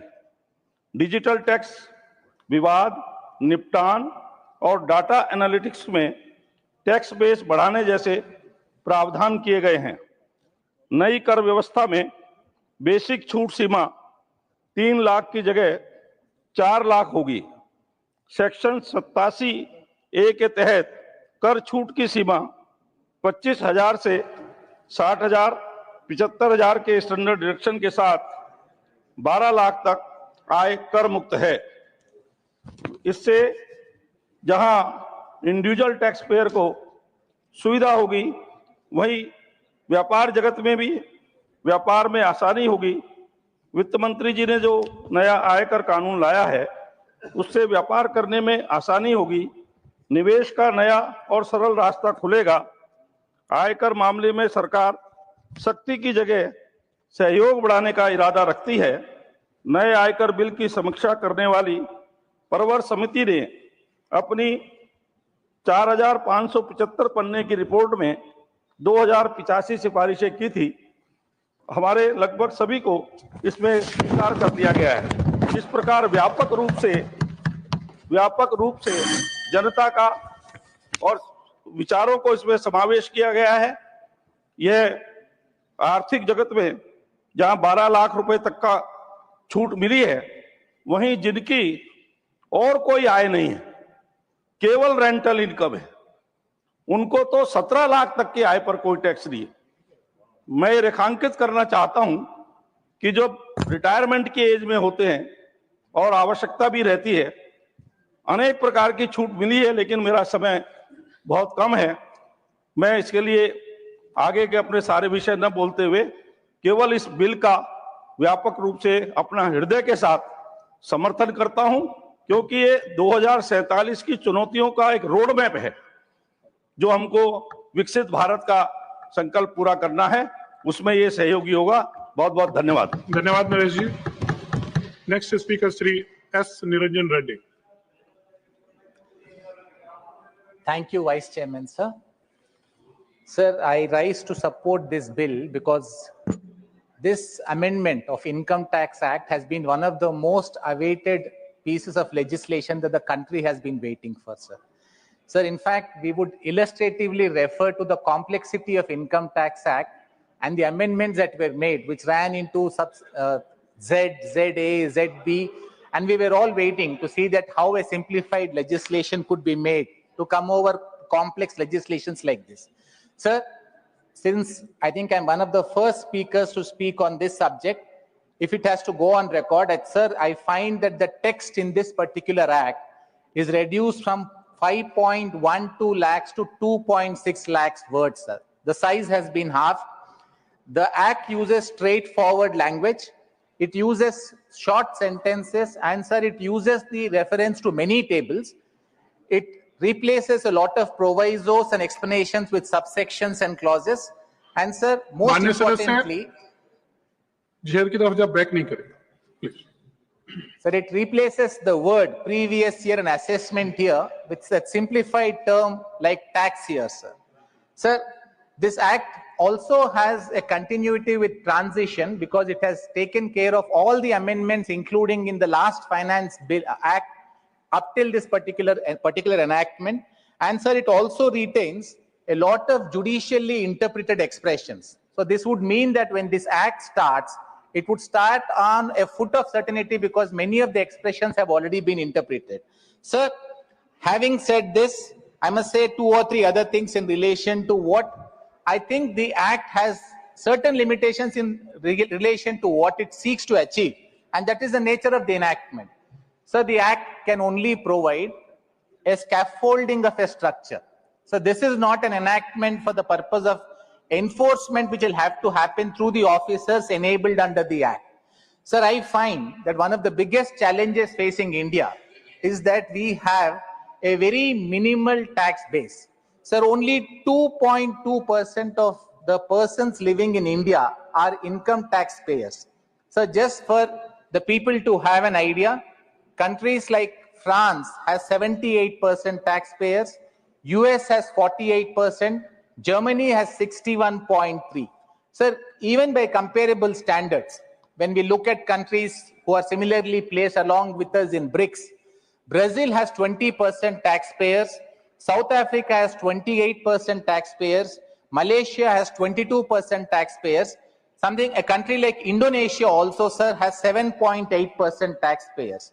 Sir, I think the Act possibly will give an impetus to ensure that India somehow manages to ensure that more people become tax compliant and we have a larger base of taxpayers so that the burden does not fall harshly on this 1 or 2% of middle class or upper class people who are paying income tax. So the Act may in future need to address the requirements of gig and platform workforce, because this workforce, sir, is expected to reach a strength of 2.35 crores by 2030. Sir, we are on a process of formalizing the economy, the digital payments, the banking transactions that have increased. All of this, the GST reforms that have been brought, seem to show, sir, that India is moving towards this formalization of economy, but gig and platform workforce is going to be a large part of our system, sir. Sir, I have one other concern about the Act now providing for the digital overreach and the erosion of privacy safeguards are some concerns that are being raised. So the bill adopts digital systems for assessments and appeals, which is welcome. But clause 247 grants tax authorities sweeping surveillance powers. Sir, I understand where this is coming from. Where we want to have more people come forward and pay taxes, we need to ensure that our officers are properly empowered. If people are not coming forward, we need to ensure that the officers have all means and measures for the purpose of ensuring that there is maximum tax compliance.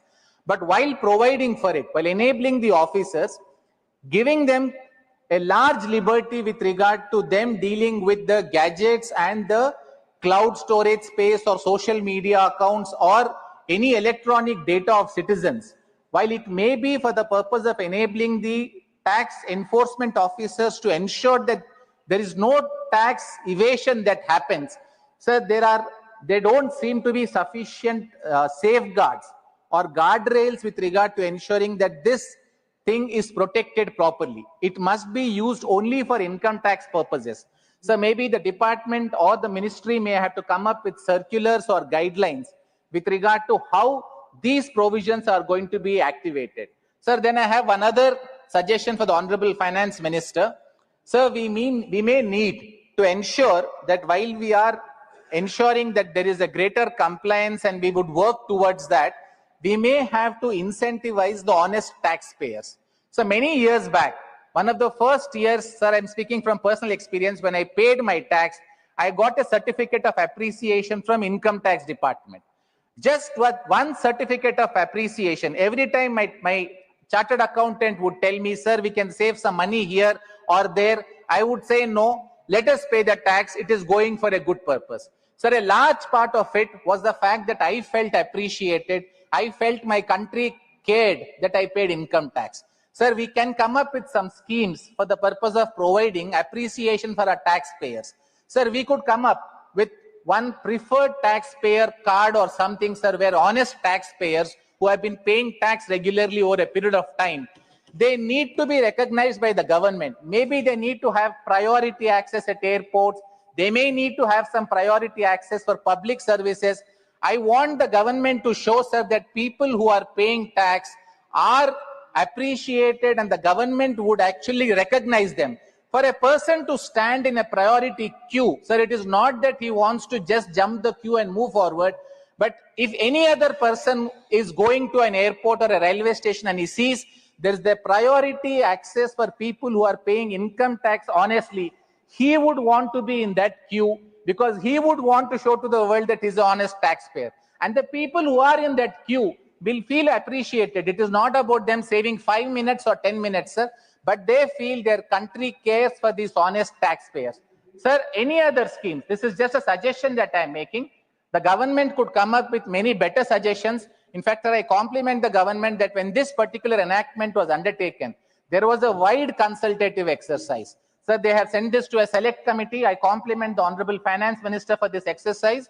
Sir, I am only suggesting and requesting the Honorable Minister and the government that please come up with, because there are many things, sir, that I have seen that behaviorally, when we came up with the Swachh Bharat scheme, it was just the nudge from the government that resulted in many people adapting to it. So there was just one nudge when the government said, give up your subsidy on LPG. That was sufficient for people to give up LPG subsidies on their own. Sir, if there is a nudge from the government asking people, they are doing it. Now, I'm not saying that they're not doing it, but we might need something on the ground visible for people to understand that they are appreciated by the income tax and the government if they pay taxes. It may make more people move towards this tax compliance. Sir, I look at this as a first step of legislative simplification. Sir, I realize that income tax is something that we need iterations from time to time. Madam, you have been a part of the insolvency bankruptcy code. I keep referring to that example when I was speaking on the criminal law bills, madam, which said that there is an insolvency bankruptcy, sir, committee, which on a regular basis makes recommendations for amendments to that particular law. And the government has been very quick in making those amendments that has made IBC, that insolvency and bankruptcy code, very workable. I had made this suggestion, sir, when I spoke on the criminal law amendments, that we need to have a committee like that. I would only suggest that in relation to the income tax, if this is treated as the first step at simplification, I think the simplification does not end here. The simplification exercise needs to continue. And when once Income Tax Act was for us an illustration of the complexity of law, sir, I look at this Income Tax Act of 2025 in future becoming an illustration of how laws can be simple, lucid, and short.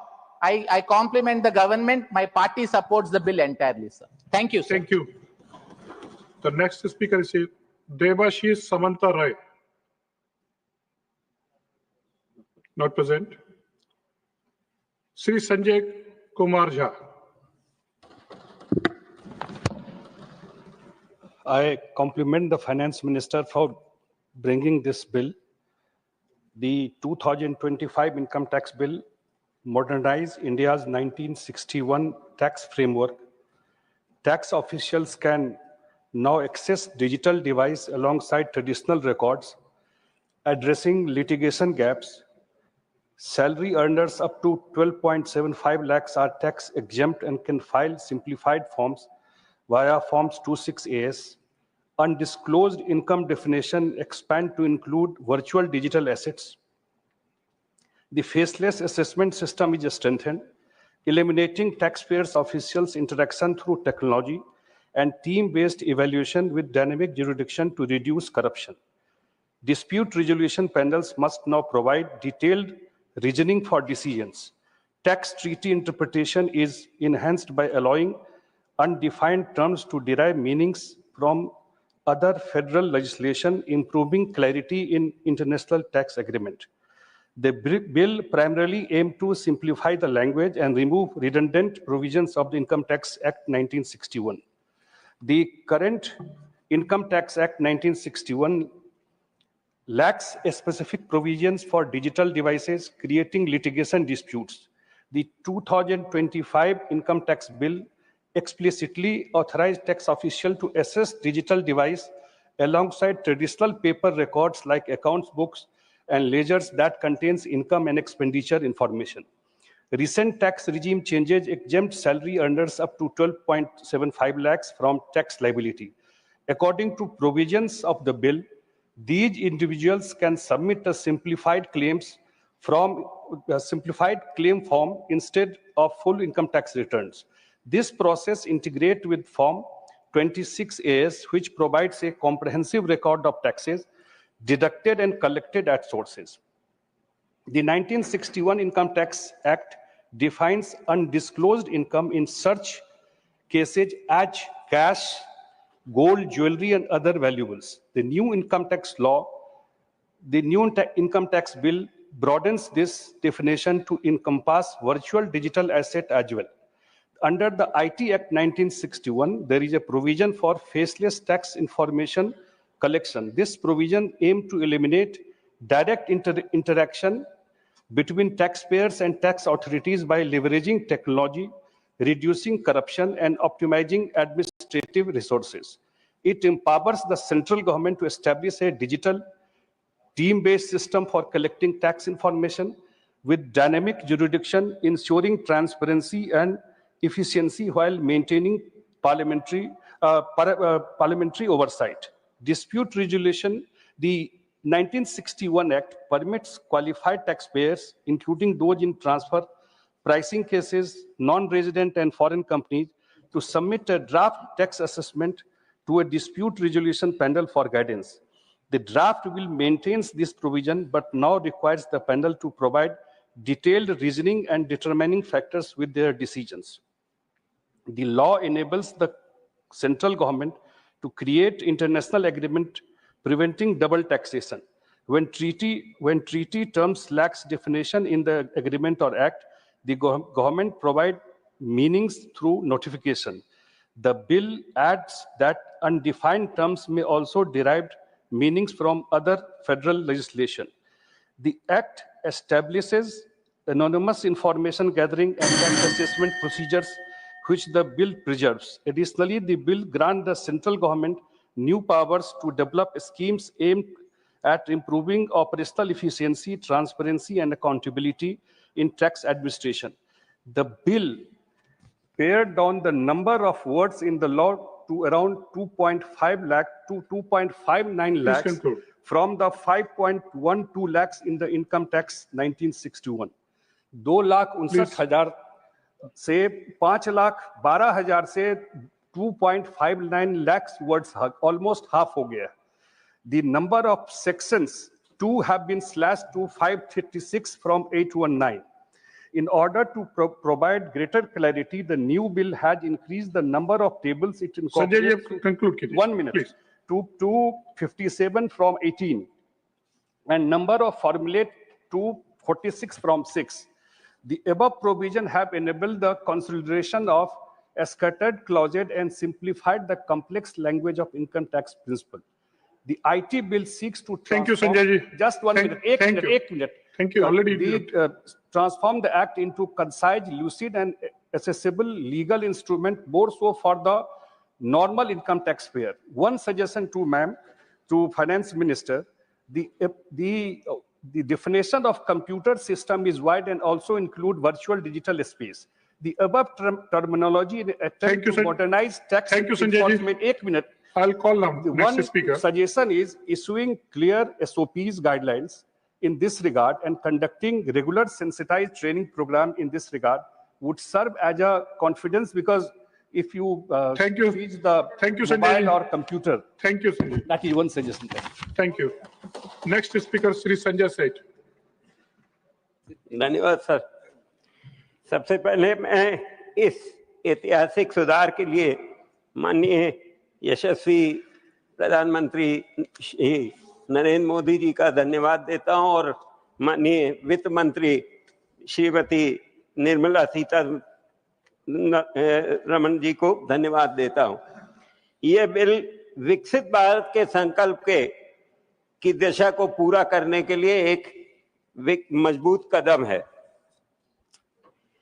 इस income tax के bill के लिए बहुत लोगों ने सब कुछ बताया है. मैं इससे पहले अपना अभी कुछ दिनों पहले जो अमेरिका के राष्ट्रपति ने हमारे भारत को डेड इकोनॉमी बताया है और जिसको कि हमारे लोकसभा के एलओपी ने भी समर्थन किया है, उसके बारे में उनको जानकारी देना चाहता हूं, पूरे विश्व को जानकारी देना चाहता हूं, क्योंकि जो हमारे आंकड़े हैं वो झूठ नहीं बोलते हैं.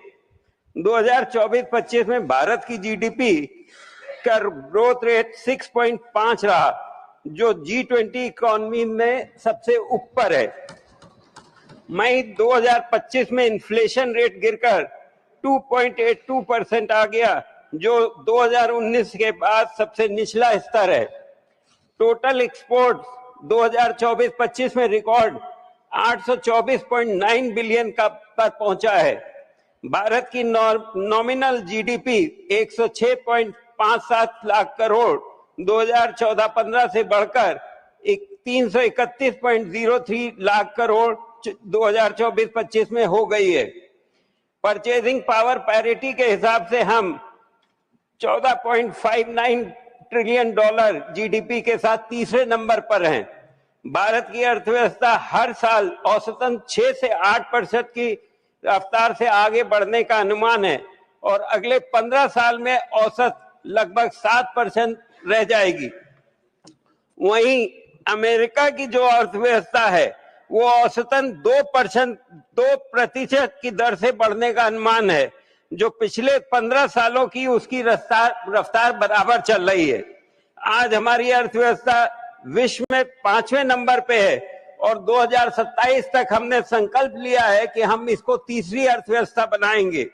2014 में डायरेक्ट टैक्स का कलेक्शन हमारा 6.3 लाख करोड़ था, जो अब बढ़कर 19.60 लाख करोड़ हो गया है और इसमें सबसे ज्यादा कंट्रीब्यूट कर रहे हैं वो मध्यम वर्ग और नौकरी पेशा करने वाले लोग कर रहे हैं। उपसभापति महोदय, 1961 के बाद हमारे पुराने आयकर कानून के पहली बार डायरेक्ट टैक्स सिस्टम की व्यापकता और आधुनिक दृष्टि से नया रूप दिया जा रहा है।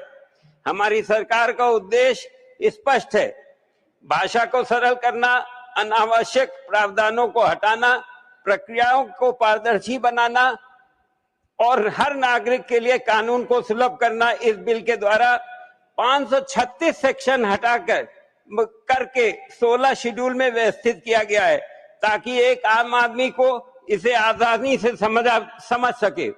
ये इस बिल में मेरा समय खत्म हो रहा है, इसलिए मैं इस बिल का समर्थन करता हूं और मैं फिर से माननीय प्रधानमंत्री जी और निर्मला सीतारमण जी को बहुत बहुत धन्यवाद देता हूं। धन्यवाद। Next speaker Shri G.K. Watson. Sir, the IT bill has been introduced in the Parliament to ease compliance burden, sir. Sir, this is a bill, a reform to promote a transparent tax system in the nation, sir.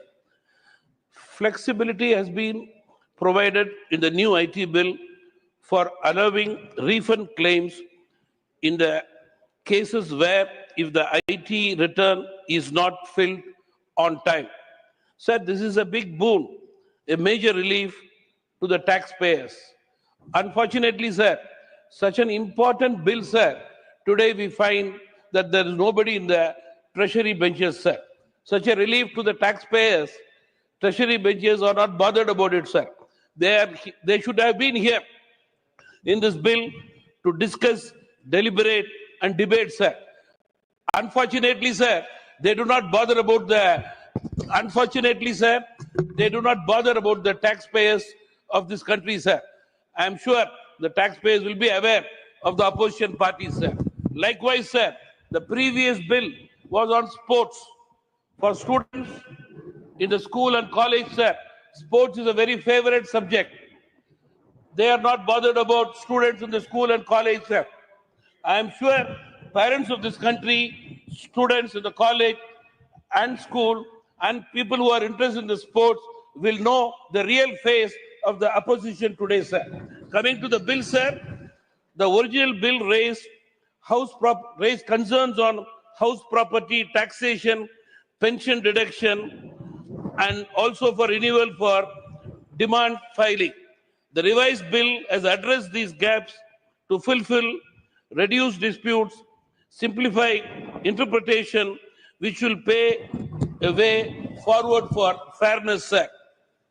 Sir, in this bill, reforms are expected to ease compliance for individual companies, especially, sir, MSMEs, and promote a stable, predictable, and transparent tax system, which will pave way for a key factor for sustaining domestic consumption, attracting foreign investments, which will lead to support for growth, sir.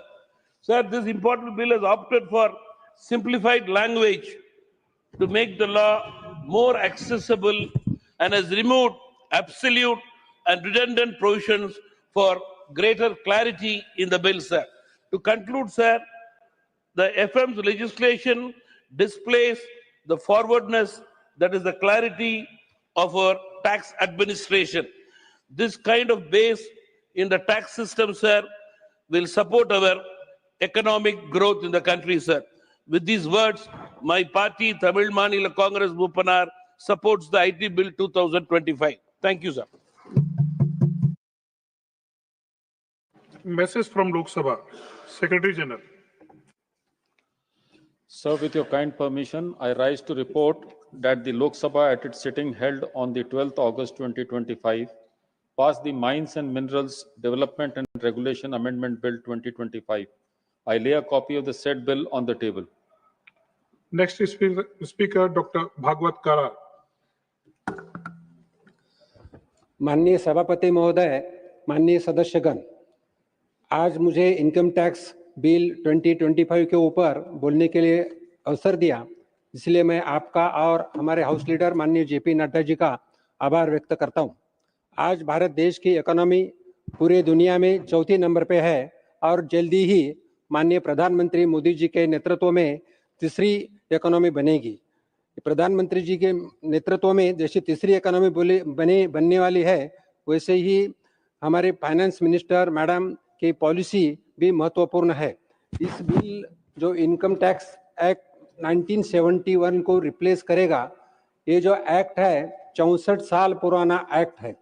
इसमें amendments बहुत सारे हुए थे और language भी बहुत सारी complex हुई थी, इसीलिए टैक्स पेयर्स, एडमिनिस्ट्रेटर्स और प्रैक्टिशनर्स उन्होंने कंसर्न रेज करने के बाद यह जो बिल है 13 फरवरी 2025 को लोकसभा में लाया था और उसी वक्त वो सिलेक्ट कमेटी को रेफर किया था। सिलेक्ट कमेटी के जो कुछ रिकमेंडेशंस है वो लेने के बाद 21 जुलाई को वापस लोकसभा में आया और उनके बाद अभी अलग अलग स्टेक होल्डर्स हो और उन्हीं का ओपिनियन लेके अभी आज अपने सामने बिल आया है। माननीय प्रधानमंत्री जी के नेतृत्व में जन भागीदारी को बहुत ही इम्पोर्टेंस दिया जाता है। कोई भी स्कीम यशस्वी करना है तो जन भागीदारी होना जरूरी है। इसीलिए इस बिल को फाइनल करते समय टैक्स पेयर्स हो, इंडस्ट्री का हो, प्रोफेशनल एसोसिएट्स हो, फील्ड लेवल ऑफिसर्स हो का ओपिनियन लिया है। इतना ही नहीं तो यह बिल बनाते समय दूसरे देश में इनकम टैक्स एक्ट कैसा है इसी के ऊपर भी प्रावधान लिया है। इसमें करते समय मोर देन 60,000 आवर्स डेडिकेट किया है और ये बिल बहुत ही सिंपल और लीगल लैंग्वेज में बनाया है। जैसे पूर्व वक्ता ने बताया कि पहला जो इनकम टैक्स एक्ट है उसमें 47 चैप्टर्स थे, इस बिल में सिर्फ 23 है। सेक्शंस 819 थे, अभी 536 है और वर्ड्स अगर देखें 5.12 लाख से सिर्फ 2.60 लाख वर्ड्स है। यह बिल महत्वपूर्ण है। जैसा हम देखें कि हमारी इकोनॉमी बढ़ रही है, इकोनॉमी बढ़ते समय डायरेक्ट टैक्सेस और इनडायरेक्ट टैक्सेस में जो रिफॉर्म्स हमारे फाइनेंस मिनिस्टर मैडम के मार्गदर्शन में आए हैं वो बहुत ही महत्वपूर्ण है। अगर हम देखें तो इसी का इम्पैक्ट अगर हम देखें तो इनकम टैक्स रिटर्न्स 141% से वृद्धि हुई है। 2013-14 में सिर्फ 3.8 करोड़ इनकम टैक्स पेयर थे, 2024-25 में 9.19 करोड़ इनकम टैक्स पेयर हुए हैं। अगर हम रिवेन्यू देखें तो 2013-14 में 7,21,000 रेवेन्यू था, अभी 27 लाख से भी रेवेन्यू बढ़ चुका है। मैं इतना ही बताना चाहता हूं कि हमारा जो संकल्प है माननीय प्रधानमंत्री जी के नेतृत्व में नया विकसित भारत बनाने का जो संकल्प है, तो नया नीति, नया इनकम टैक्स और एक्ट और हम इनकम टैक्स के साथ हमारा भारत एक विकसित राष्ट्र बनेगा। इन संकल्प के साथ मैं मेरे वाणी को विराम देता हूं। धन्यवाद। Next speaker Shri Mastan Rao Yadav Beeda. Thank you, sir. Thank you for giving me the opportunity. I, on behalf of our Telugu Desam party and our leader, Sri Nara Chandrababu Naidu Garu, rise to speak on the bill, Income Tax Bill 2025 and Taxation Laws Amendment Bill 2025. The new income tax bill is a piece of legislation that marks a turning point in India's direct tax history. This bill is not merely a replacement of Income Tax Act 1961. It is the result of over a decade of reforms aimed at making our tax system simplified, fairer, and more predictable. When NDA government came to power in 2014, we inherited a tax system weighed down by complexity, delays, and mistrust. Over the last 11 years, under the leadership of our Honorable Prime Minister Sri Narendra Modi ji and our Honorable Finance Minister Srimati Nirmala Sitharaman ji, we have pursued a clear vision to create a tax administration that is seamless, painless, and faceless. Technology has been at the heart of this transformation. The results speak for themselves. The average ITR processing time has dropped from 93 days in 2013 to just 10 days in 2023-24, with nearly 25% processed in a single day. ITR filings, including updated returns, have risen by 141% from 3.8 crore in financial year 2013-14 to 9.19 crore in financial year 2024-25. Gross direct tax collections have increased by 274% from 7.21 lakh crore to 27.02 lakh crores in the same period, sir. From simplifying the tax structure to creating a conducive environment for voluntary compliance, the reforms implemented by the government over the last 11 years were done to make the tax process simple, efficient, and transparent. Key features of this bill, sir. The bill reflects the three guiding principles of any good legislation: trust, transparency, and simplification. Number one, a simpler tax regime. The new bill removes redundant provisions, consolidates overlapping clauses, and introduces plain, clear definitions. Number two, new tax regime under clause 2021. This regime sets out straightforward slab rates. Number three, enhanced taxpayer services. A dedicated Directorate of Taxpayer Services now oversees grievances, redressal, and service delivery. Ensures that most grievances are resolved within 15 to 30 days. Number four, explained reliefs and exemptions. Clear provisions for commuted pensions deductions, extending benefits to individuals outside the formal employment framework. Removal of alternative minimum tax for LLPs, lease compliance for charitable trust, relax. Please conclude. Okay. Number five, modern dispute resolution. Sir, this legislation reflects the maturity of tax administration. It replaces complexity with clarity, confrontation with cooperation, and suspension with trust. With this, on behalf of Telugu Desam Party, we wholeheartedly support the income tax bill, and we compliment our Honorable Finance Minister, Srimati Nirmala. Next speaker, Sri Mukaria Rambhai. Not present. Shri Mahendra Bhatt. माननीय उपसभापति महोदय, मैं आपका आभारी हूं कि आपने मुझे देश की माननीय वित्त मंत्री आदरणीय निर्मला सीतारमण जी द्वारा आयकर बिल 2025 के समर्थन में बोलने के लिए मुझे अवसर प्रदान किया है।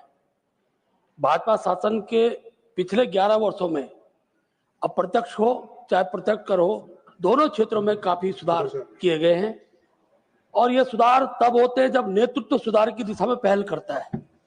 देश के माननीय प्रधानमंत्री जी ने जिस प्रकार से देश की अर्थव्यवस्था को 2047 तक एक विकसित राष्ट्र के रूप में बनाना है, विकसित राष्ट्र के रूप में देश को स्थापित करना है, उस दिशा में पहल है। आयकर अधिनियम 1961 की प्रतिस्थापित करने वाला यह आयकर विधेयक इस यात्रा में मील का पत्थर साबित होगा। महोदय, 2014 में सरकार बनने के बाद ईमानदारी से करदाताओं की महत्वपूर्ण भूमिका को रेखांकित करने वाला ये विधेयक में ये प्रावधान किया गया है, और ये कार्य लगातार चल रहे हैं। बीच के कालखंड में भारत की अर्थव्यवस्था लाइसेंस पर आधारित अर्थव्यवस्था रही। इस अवधि में कर प्रशासन भी अविश्वास और टकराव केंद्रित रहा, जो आज विश्वसनीय और पारदर्शी बनाने का प्रयास जारी है। उसी का परिणाम है महोदय कि आईटीआर की दाखिलें अब 141% बढ़ी हैं। इसी प्रकार सकल प्रत्यक्ष कर संग्रह 274% की वृद्धि हुई है। यह अपने आप में बहुत सराहनीय प्रयास है, और मैं कह सकता हूं इस बिल के आने के बाद निश्चित रूप से इसमें और गुणात्मक वृद्धि होगी। महोदय, इस पहल से कर प्रशासन तेज, अधिक पारदर्शी, करदाताओं के अनुकूल डाटा का उपयोग कर रिटर्न भरने का जो अधिकार दिया गया है, उससे बहुत लाभ होने वाला है। सीपीसी ने औसत प्रोसेसिंग समय 2014 के 93 दिनों से घटाकर 10 दिन कर दिया गया है। इस अधिनियम के बाद कर प्रणाली अधिक न्याय संगत, सरल होगी। सुधार का उद्देश्य लोगों और व्यवसायों को स्थिरता का भरोसा दिलाएगा। आकलन में लगने वाला समय तथा पुनः खोलने में लगने वाला समय इसके अंतर्गत कम किया गया है। अपीलों की मौद्रिक सीमाएं बढ़ाकर अनावश्यक विवाद कम करने का इस विधेयक में प्रावधान किया गया है। व्यक्तियों के लिए कर युक्त आय 12 लाख तक बढ़ाई गई। स्लैब दरों का भी युक्तिकरण किया गया। ये एक सकारात्मक पहल था। महोदय, समय कम है इसलिए संक्षेप में विषय को रखूंगा। इसके अंतर्गत करदाताओं की सेवाएं अनुपालन में सुगमता हो, इसका प्रावधान किया गया है। शिकायतों का निवारण का तंत्र इसमें बहाल किया गया है। करदाता चार्टर स्थापित किया गया है। मैं सारे विषय की चर्चा संक्षेप में विषय को रख रहा हूं। कर ढांचे और आईटीआर का सरलीकरण का पूर्व वक्ताओं ने विषय रखा है। इसमें बहुत अच्छा एक प्रावधान किया गया है। नया कर शासन, उसकी कम दरें, सीमित कटौतियां और अनेकों प्रकार के इसके अंतर्गत सुविधाएं दी गई हैं। करदाता चार्टर की दृष्टि में कहूं 19 अगस्त 2020 को खत्म समय हो गया। जी विधिक रूप से अनुसूचित धारा 119A section 1109A income tax act के तहत अनेकों प्रावधान इसमें किए गए हैं। इसलिए मैं कह सकता हूं कि माननीय वित्त मंत्री जी द्वारा ये विधेयक जो लाया गया है, मैं इस विधेयक का समर्थन करता हूं और यह विधेयक देश को विकसित राष्ट्र के रूप में स्थापित करने में सहायक सिद्ध होगा। बहुत बहुत धन्यवाद। धन्यवाद। माननीय मंत्री Shrimati Nirmala Sitharaman ji to reply the discussion.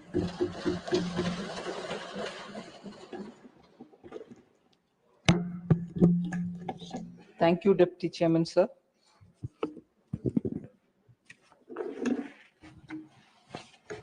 So in the July 24 budget, a comprehensive review of the Income Tax Act was mentioned, and that announcement is the trigger which has led to reviewing the 1961 Income Tax Act, which, since its passing in 1961, has over the decades accumulated a lot of newer features, such as the TDS, the MAT, the transfer pricing rules, advance pricing, which are several agreements, and several dispute resolution rules.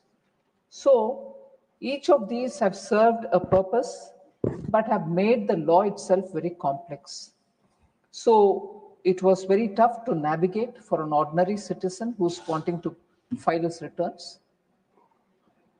But the largely dense and complex structure of that Income Tax 1961 Act resulted in various interpretations, and several avoidable disputes kept mounting. So not so much for the rate, but for the language of the Act, we were subject to too many litigations. So the density and the complexity of the Act and the verbose way in which the Act got written over the decades, with the different styles dominating it, made the Act very, very tedious for anyone to use. And in fact, many of the provisions of the Act reached the sunset clauses. So you were given a tax benefit for up to a certain number of years, and nearer the closure, some of them were not even reviewed.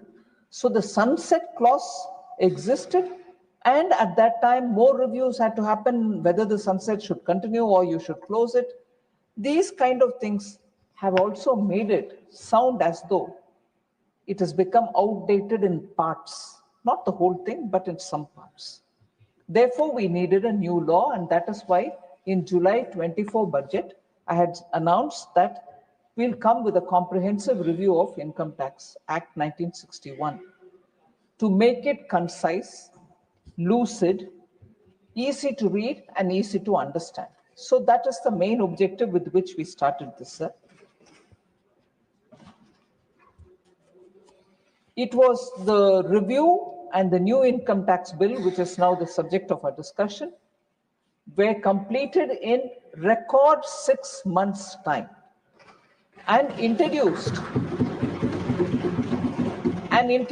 in the budget session of February 2025. This year budget session, we introduced it. The drafting of the new bill itself involved 75,000 person hours. That is the extent to which we... Manya Mantri ji, Honorable members, it is now 6 p.m. If the House agrees, we will sit beyond 6 p.m. today till the disposal of the Income Tax Bill 2025 and Taxation Laws Amendment Bill 2025. Do I have the leave of the House to extend the sitting beyond 6 p.m.? Thank you. Honorable Minister. So, sir, the team of dedicated officers, I must appreciate the CBDT and also the Department of Revenue, who together did the drafting of the new bill, as I said, taking 75,000 person hours, with a team of dedicated officers.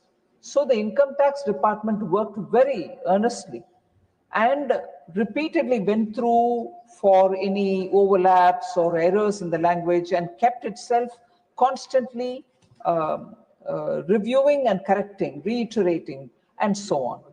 So before I get into the features of the bill, and I wouldn't take long to give the data, this is a bill which is going to be very consequential.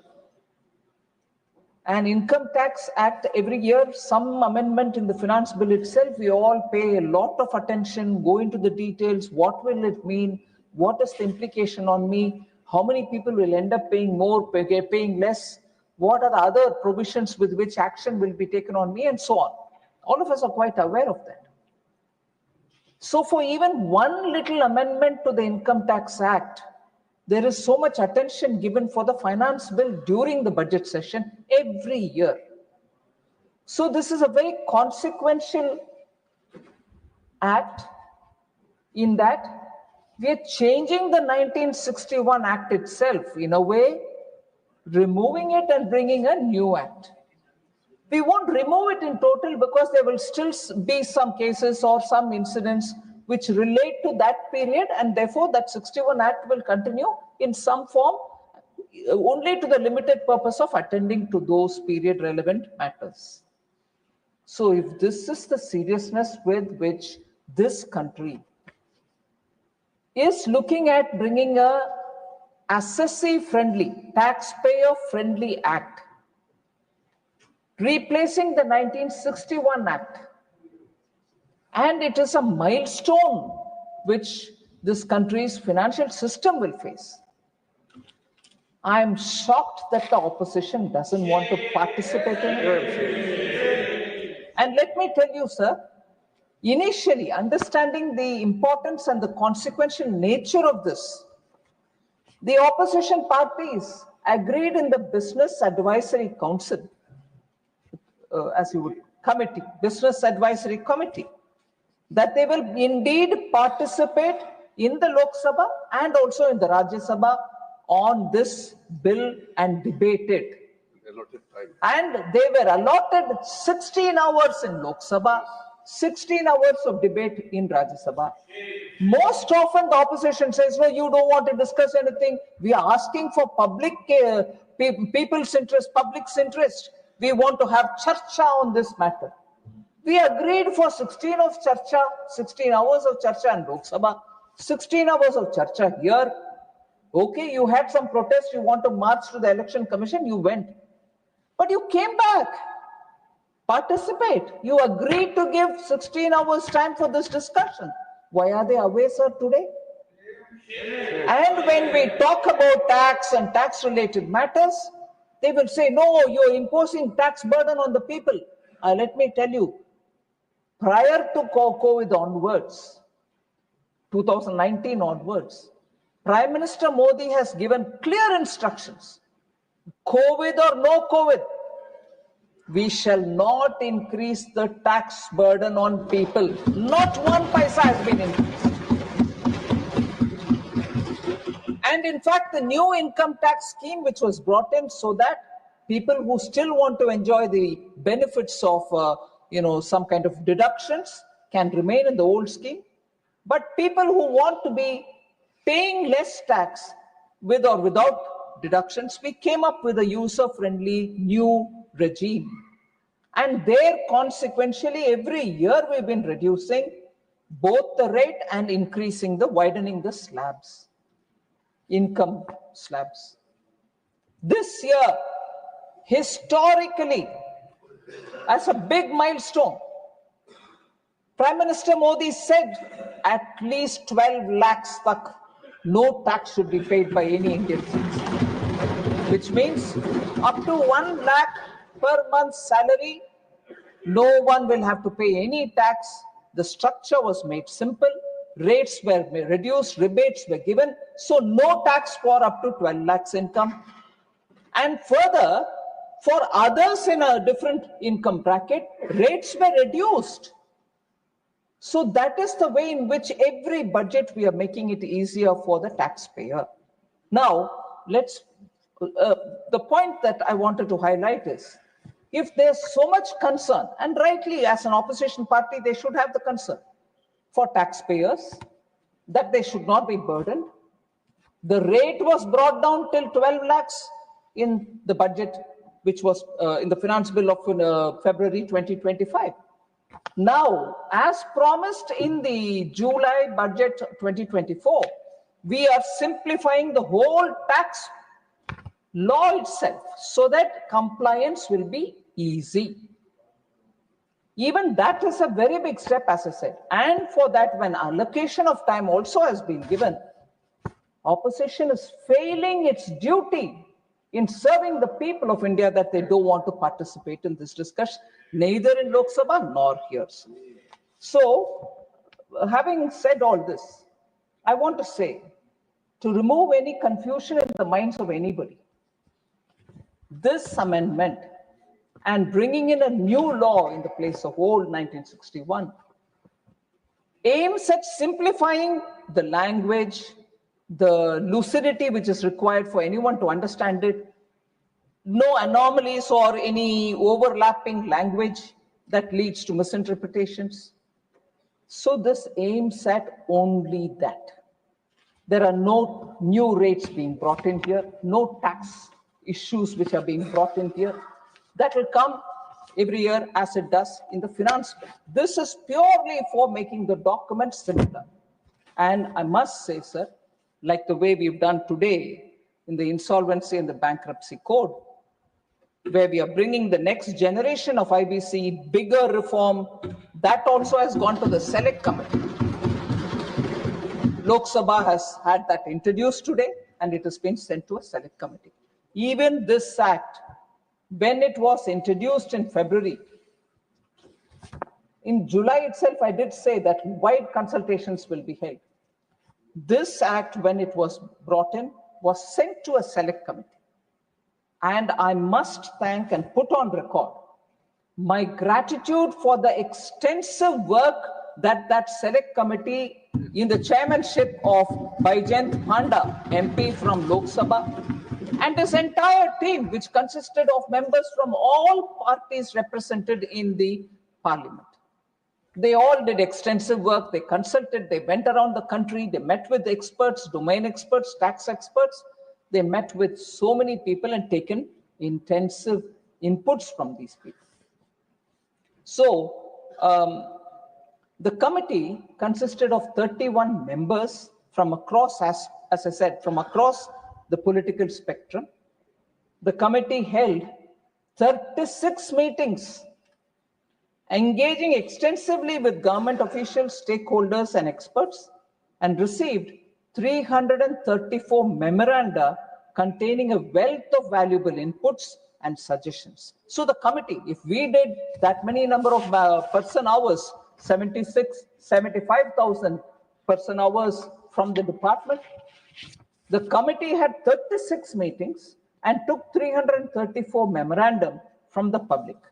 Now, after all that, the select committee, in its report, which was submitted to the Lok Sabha Speaker, has put forward 566 recommendations. The intensity and the gravity of the work is what I want to highlight before you, Honorable Deputy Chairman, sir.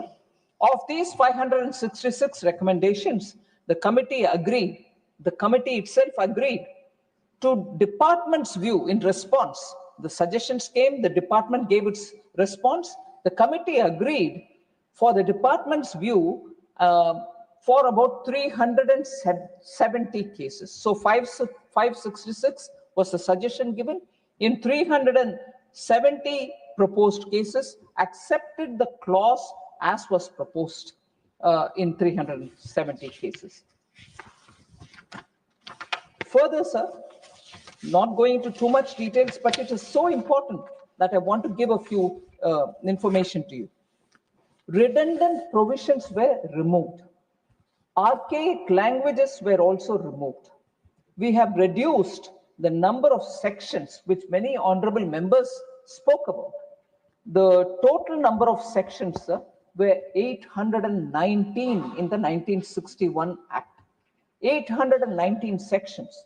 They have now come down to 536 sections. Complete cutting down. And the number of chapters were 47 in the 1961 Act. We have cut it down to 23 only. The number of words, which again many members spoke about it, 5.12 lakh words were there in the 1961 Act. It has been now brought down to 2.6, literally half the size of what it was. Also, sir, because we are talking of 21st century, people are very used to having a lot of graphs, pictorial depictions, tables and matrix given to them so that they can easily understand things. So people have got used to that. Normally, our laws don't have any of these. They go very staid in language, very staid in the way the language is used, and only text will follow further text. Whereas we thought, since we are working this century, we should have tables to make people understand how the law functions, where possible. And we're also showing through formulations as to how it will function. So for the first time in this Act, we have brought 39 new tables and 40 new formulae to replace textual narration. So when people see numbers, when they see comparisons, or when they see it laid out in a simpler format, it is easy for them. So we've adopted this novel method in a law, in an act which is going to be passed by the Parliament, which normally doesn't happen. So the changes are not just merely superficial. They reflect a new simplified approach for tax administration. This learner more focused law is designed to make it easy to read, understand, and implement. So as we are going through this exercise, sir, the officers of the CBDT are actively engaged in redrafting the rules, the subordinate legislations, with the same objective of simplifying both the provisions and the associated forms. So when the law is simple, you're able to read it easily, no interpretation problem. But what happens to the assessee when he gets the form in front of him in the computer? Even that is being simplified. So as is said in the Act itself, if everything goes well and if we are able to pass it, and I'm sure there will be members watching it very cleanly, the systems, the computer systems which run our income tax will all have to be now rebooted for the newer law. Because the time is very short between now and 1st of April 2026. We need to have all the computers reset for the way in which this act has been subject to the approval of the Parliament. And therefore, if from 1st April 2026 we want to effect this, it's greatly appreciated that the Parliament has taken the initiative to pass it well in time, so that between September and 31st of March, we will get the systems also clear. And why do I say that? Because not only the computer systems will have to be kept ready for the assessee to file his own returns, but we are planning to issue a lot of SOPs and also frequently asked questions to be put up, So people understand what are the changes. If they go to the domain, they will get it from the income tax portal, all the details of what it is going to be like. Further, not so much getting into that detail. I just want to reassure that so much thought has gone into making this law. And it's not going to be confined to only what the law says. We also want to come up with some kind of a information memorandum so that people who are dealing with the new act sometimes can get this thing, because you're so used to 1961 Act, which ran the country for 50 years. And suddenly you say, where was this? In that act, it used to be like this. Where is this here now? For that, a separate information memorandum will also be issued so that people can refer that and then say, oh, then in this act, it will be here. Like that, so that it will be like a guidance material. Even that is being prepared. That's not part of what is being circulated in the Parliament. But I just want to reassure, a lot of thought has gone into this. A lot of hard work has gone into it. More from the point of view of what will the taxpayer think about it, materials have been prepared. So that's about the income tax new act, replacing the 1961 Act, the Income Tax 2025 Act, if passed from the Parliament. So that's about that one. The second, which you've allowed me to take up simultaneously, I'll just say a few words on that. Sir, it is a taxation laws amendment bill, the second one. Normally, taxation amendments are done during the finance bill. But some extraordinary situations, we do come up with corrections. There are 4 things this time which we want to bring in here.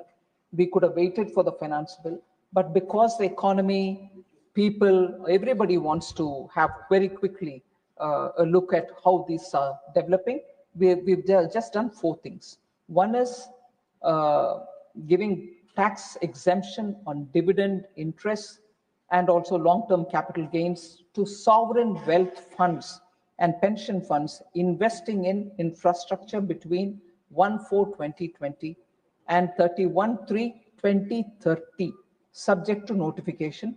The Public Investment Fund, which is, and its largely wholly owned subsidiaries, will be named directly in the section for exemption.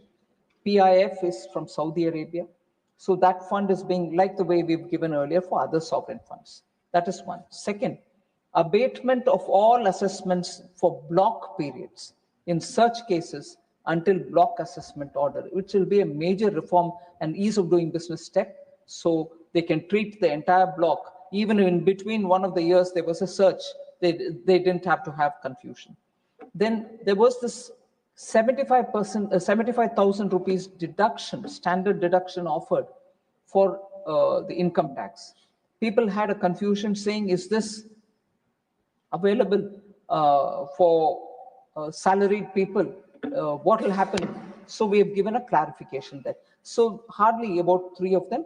And fourth is the unified pension related things, where confusion on deduction, if there is a parity with NPS and so on. So for that, we've brought in 3 points, which will be part of the taxation law, which is here. So above 4 changes are, sir. This is a very important line. I want the honorable members to concentrate on this.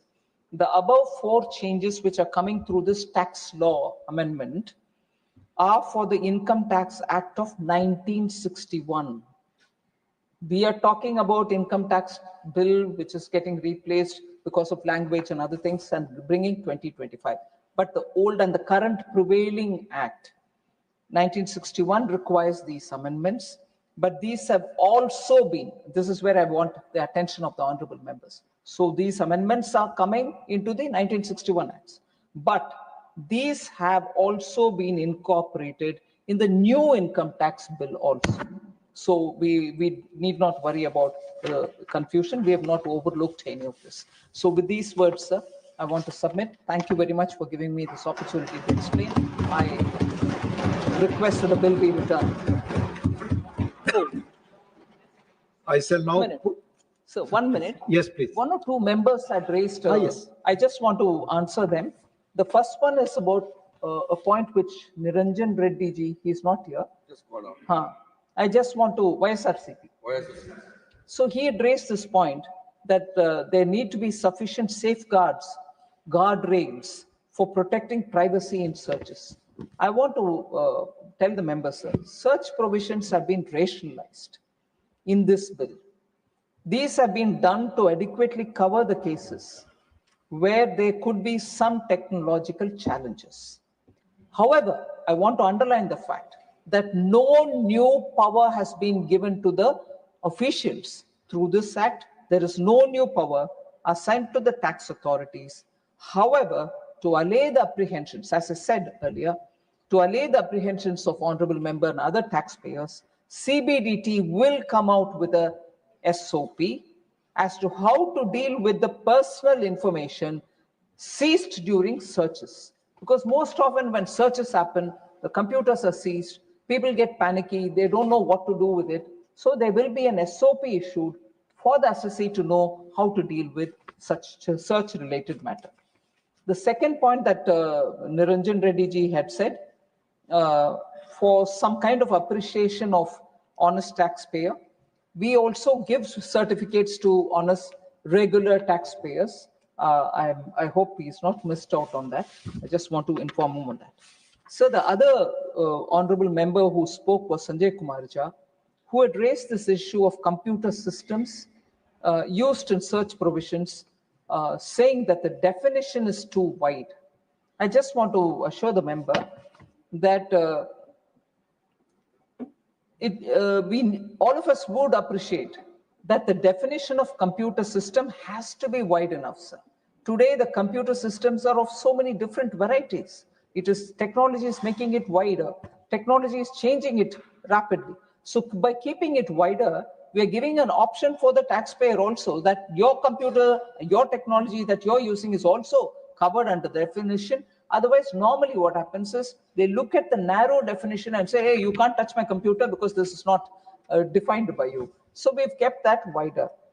With fast changing technology, most of the data is now stored in sophisticated digital devices.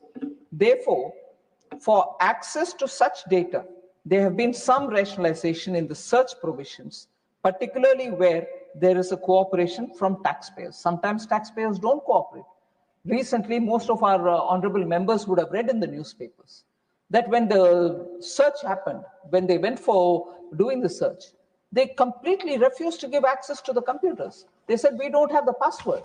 And the password, according to them, is kept in the country from where they have come. So they're making money in this country. And when the wrongdoings are suspected, and when we go to search them, they refuse to give access to their computers. They refuse the password. So how do you at all do? But you're governed by the law of the land here. So such things happen when technology is actively used in running a business. So to allay the apprehensions, again, CBDT will bring out detailed SOP for handling digital data. Thank you very much. Thank you. I shall now put the motion regarding consideration of the Income Tax Bill 2025 to vote. The question is that the Income Tax Bill 2025 as passed by Lok Sabha be taken to consideration. Those in favor will please say aye. Those against will please say no. I think the ayes have it, the ayes have it, the ayes have it. The motion is adopted. We shall now take up clause by clause consideration of the bill. Clauses 2 to 246 stand part of the bill. Those in favor will please say aye. Those against will please say no. I think the ayes have it, the ayes have it, the ayes have it. Clauses 2 to 246 are adopted. Clauses 247 stands part of the bill. There are 19 amendments. Number 1 to 19 by Dr. John Britas.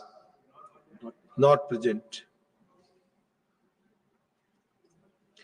I shall now put clause 247 to vote. Those in favor will please say aye.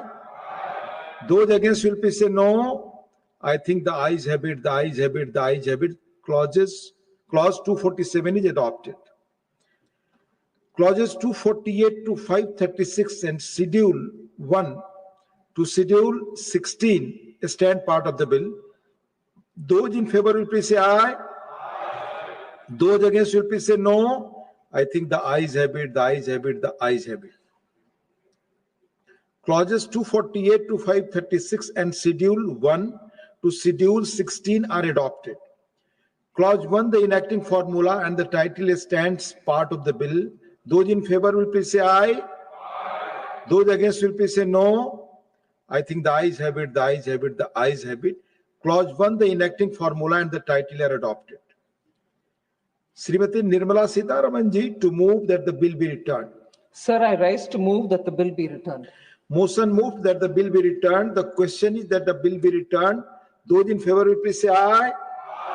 Those against will please say no. I think the ayes have it, the ayes have it, the ayes have it. The bill is returned. I shall now put the motion regarding consideration of the Taxation Laws Amendment Bill 2025 to vote. The question is that the Taxation Laws Amendment Bill 2025 as passed by Lok Sabha be taken into consideration. Those in favor will please say aye. Those against will please say no.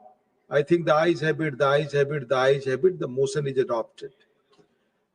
We shall now take up clause by clause consideration of the bill. Clauses 2 to 5 stand part of the bill. Those in favor will please say aye. Those against will please say no. I think the ayes have it, the ayes have it, the ayes have it. Clauses 2 to 5 are adopted.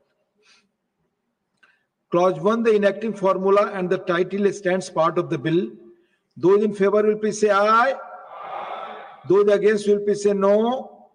I think the ayes have it, the ayes have it, the ayes have it. Clause 1, the enacting formula and the title are adopted. Srimati Nirmala Sitharaman ji to move that the bill be returned. Sir, I rise to move that the bill be returned. Motion moved that the bill be returned. The question is that the bill be returned. Those in favor will please say aye. Those against will please say no. I think the ayes have it, the ayes have it, the ayes have it. The bill is returned. Honorable members, the House stands adjourned to meet at 11 a.m. on Monday, the 18th August 2025.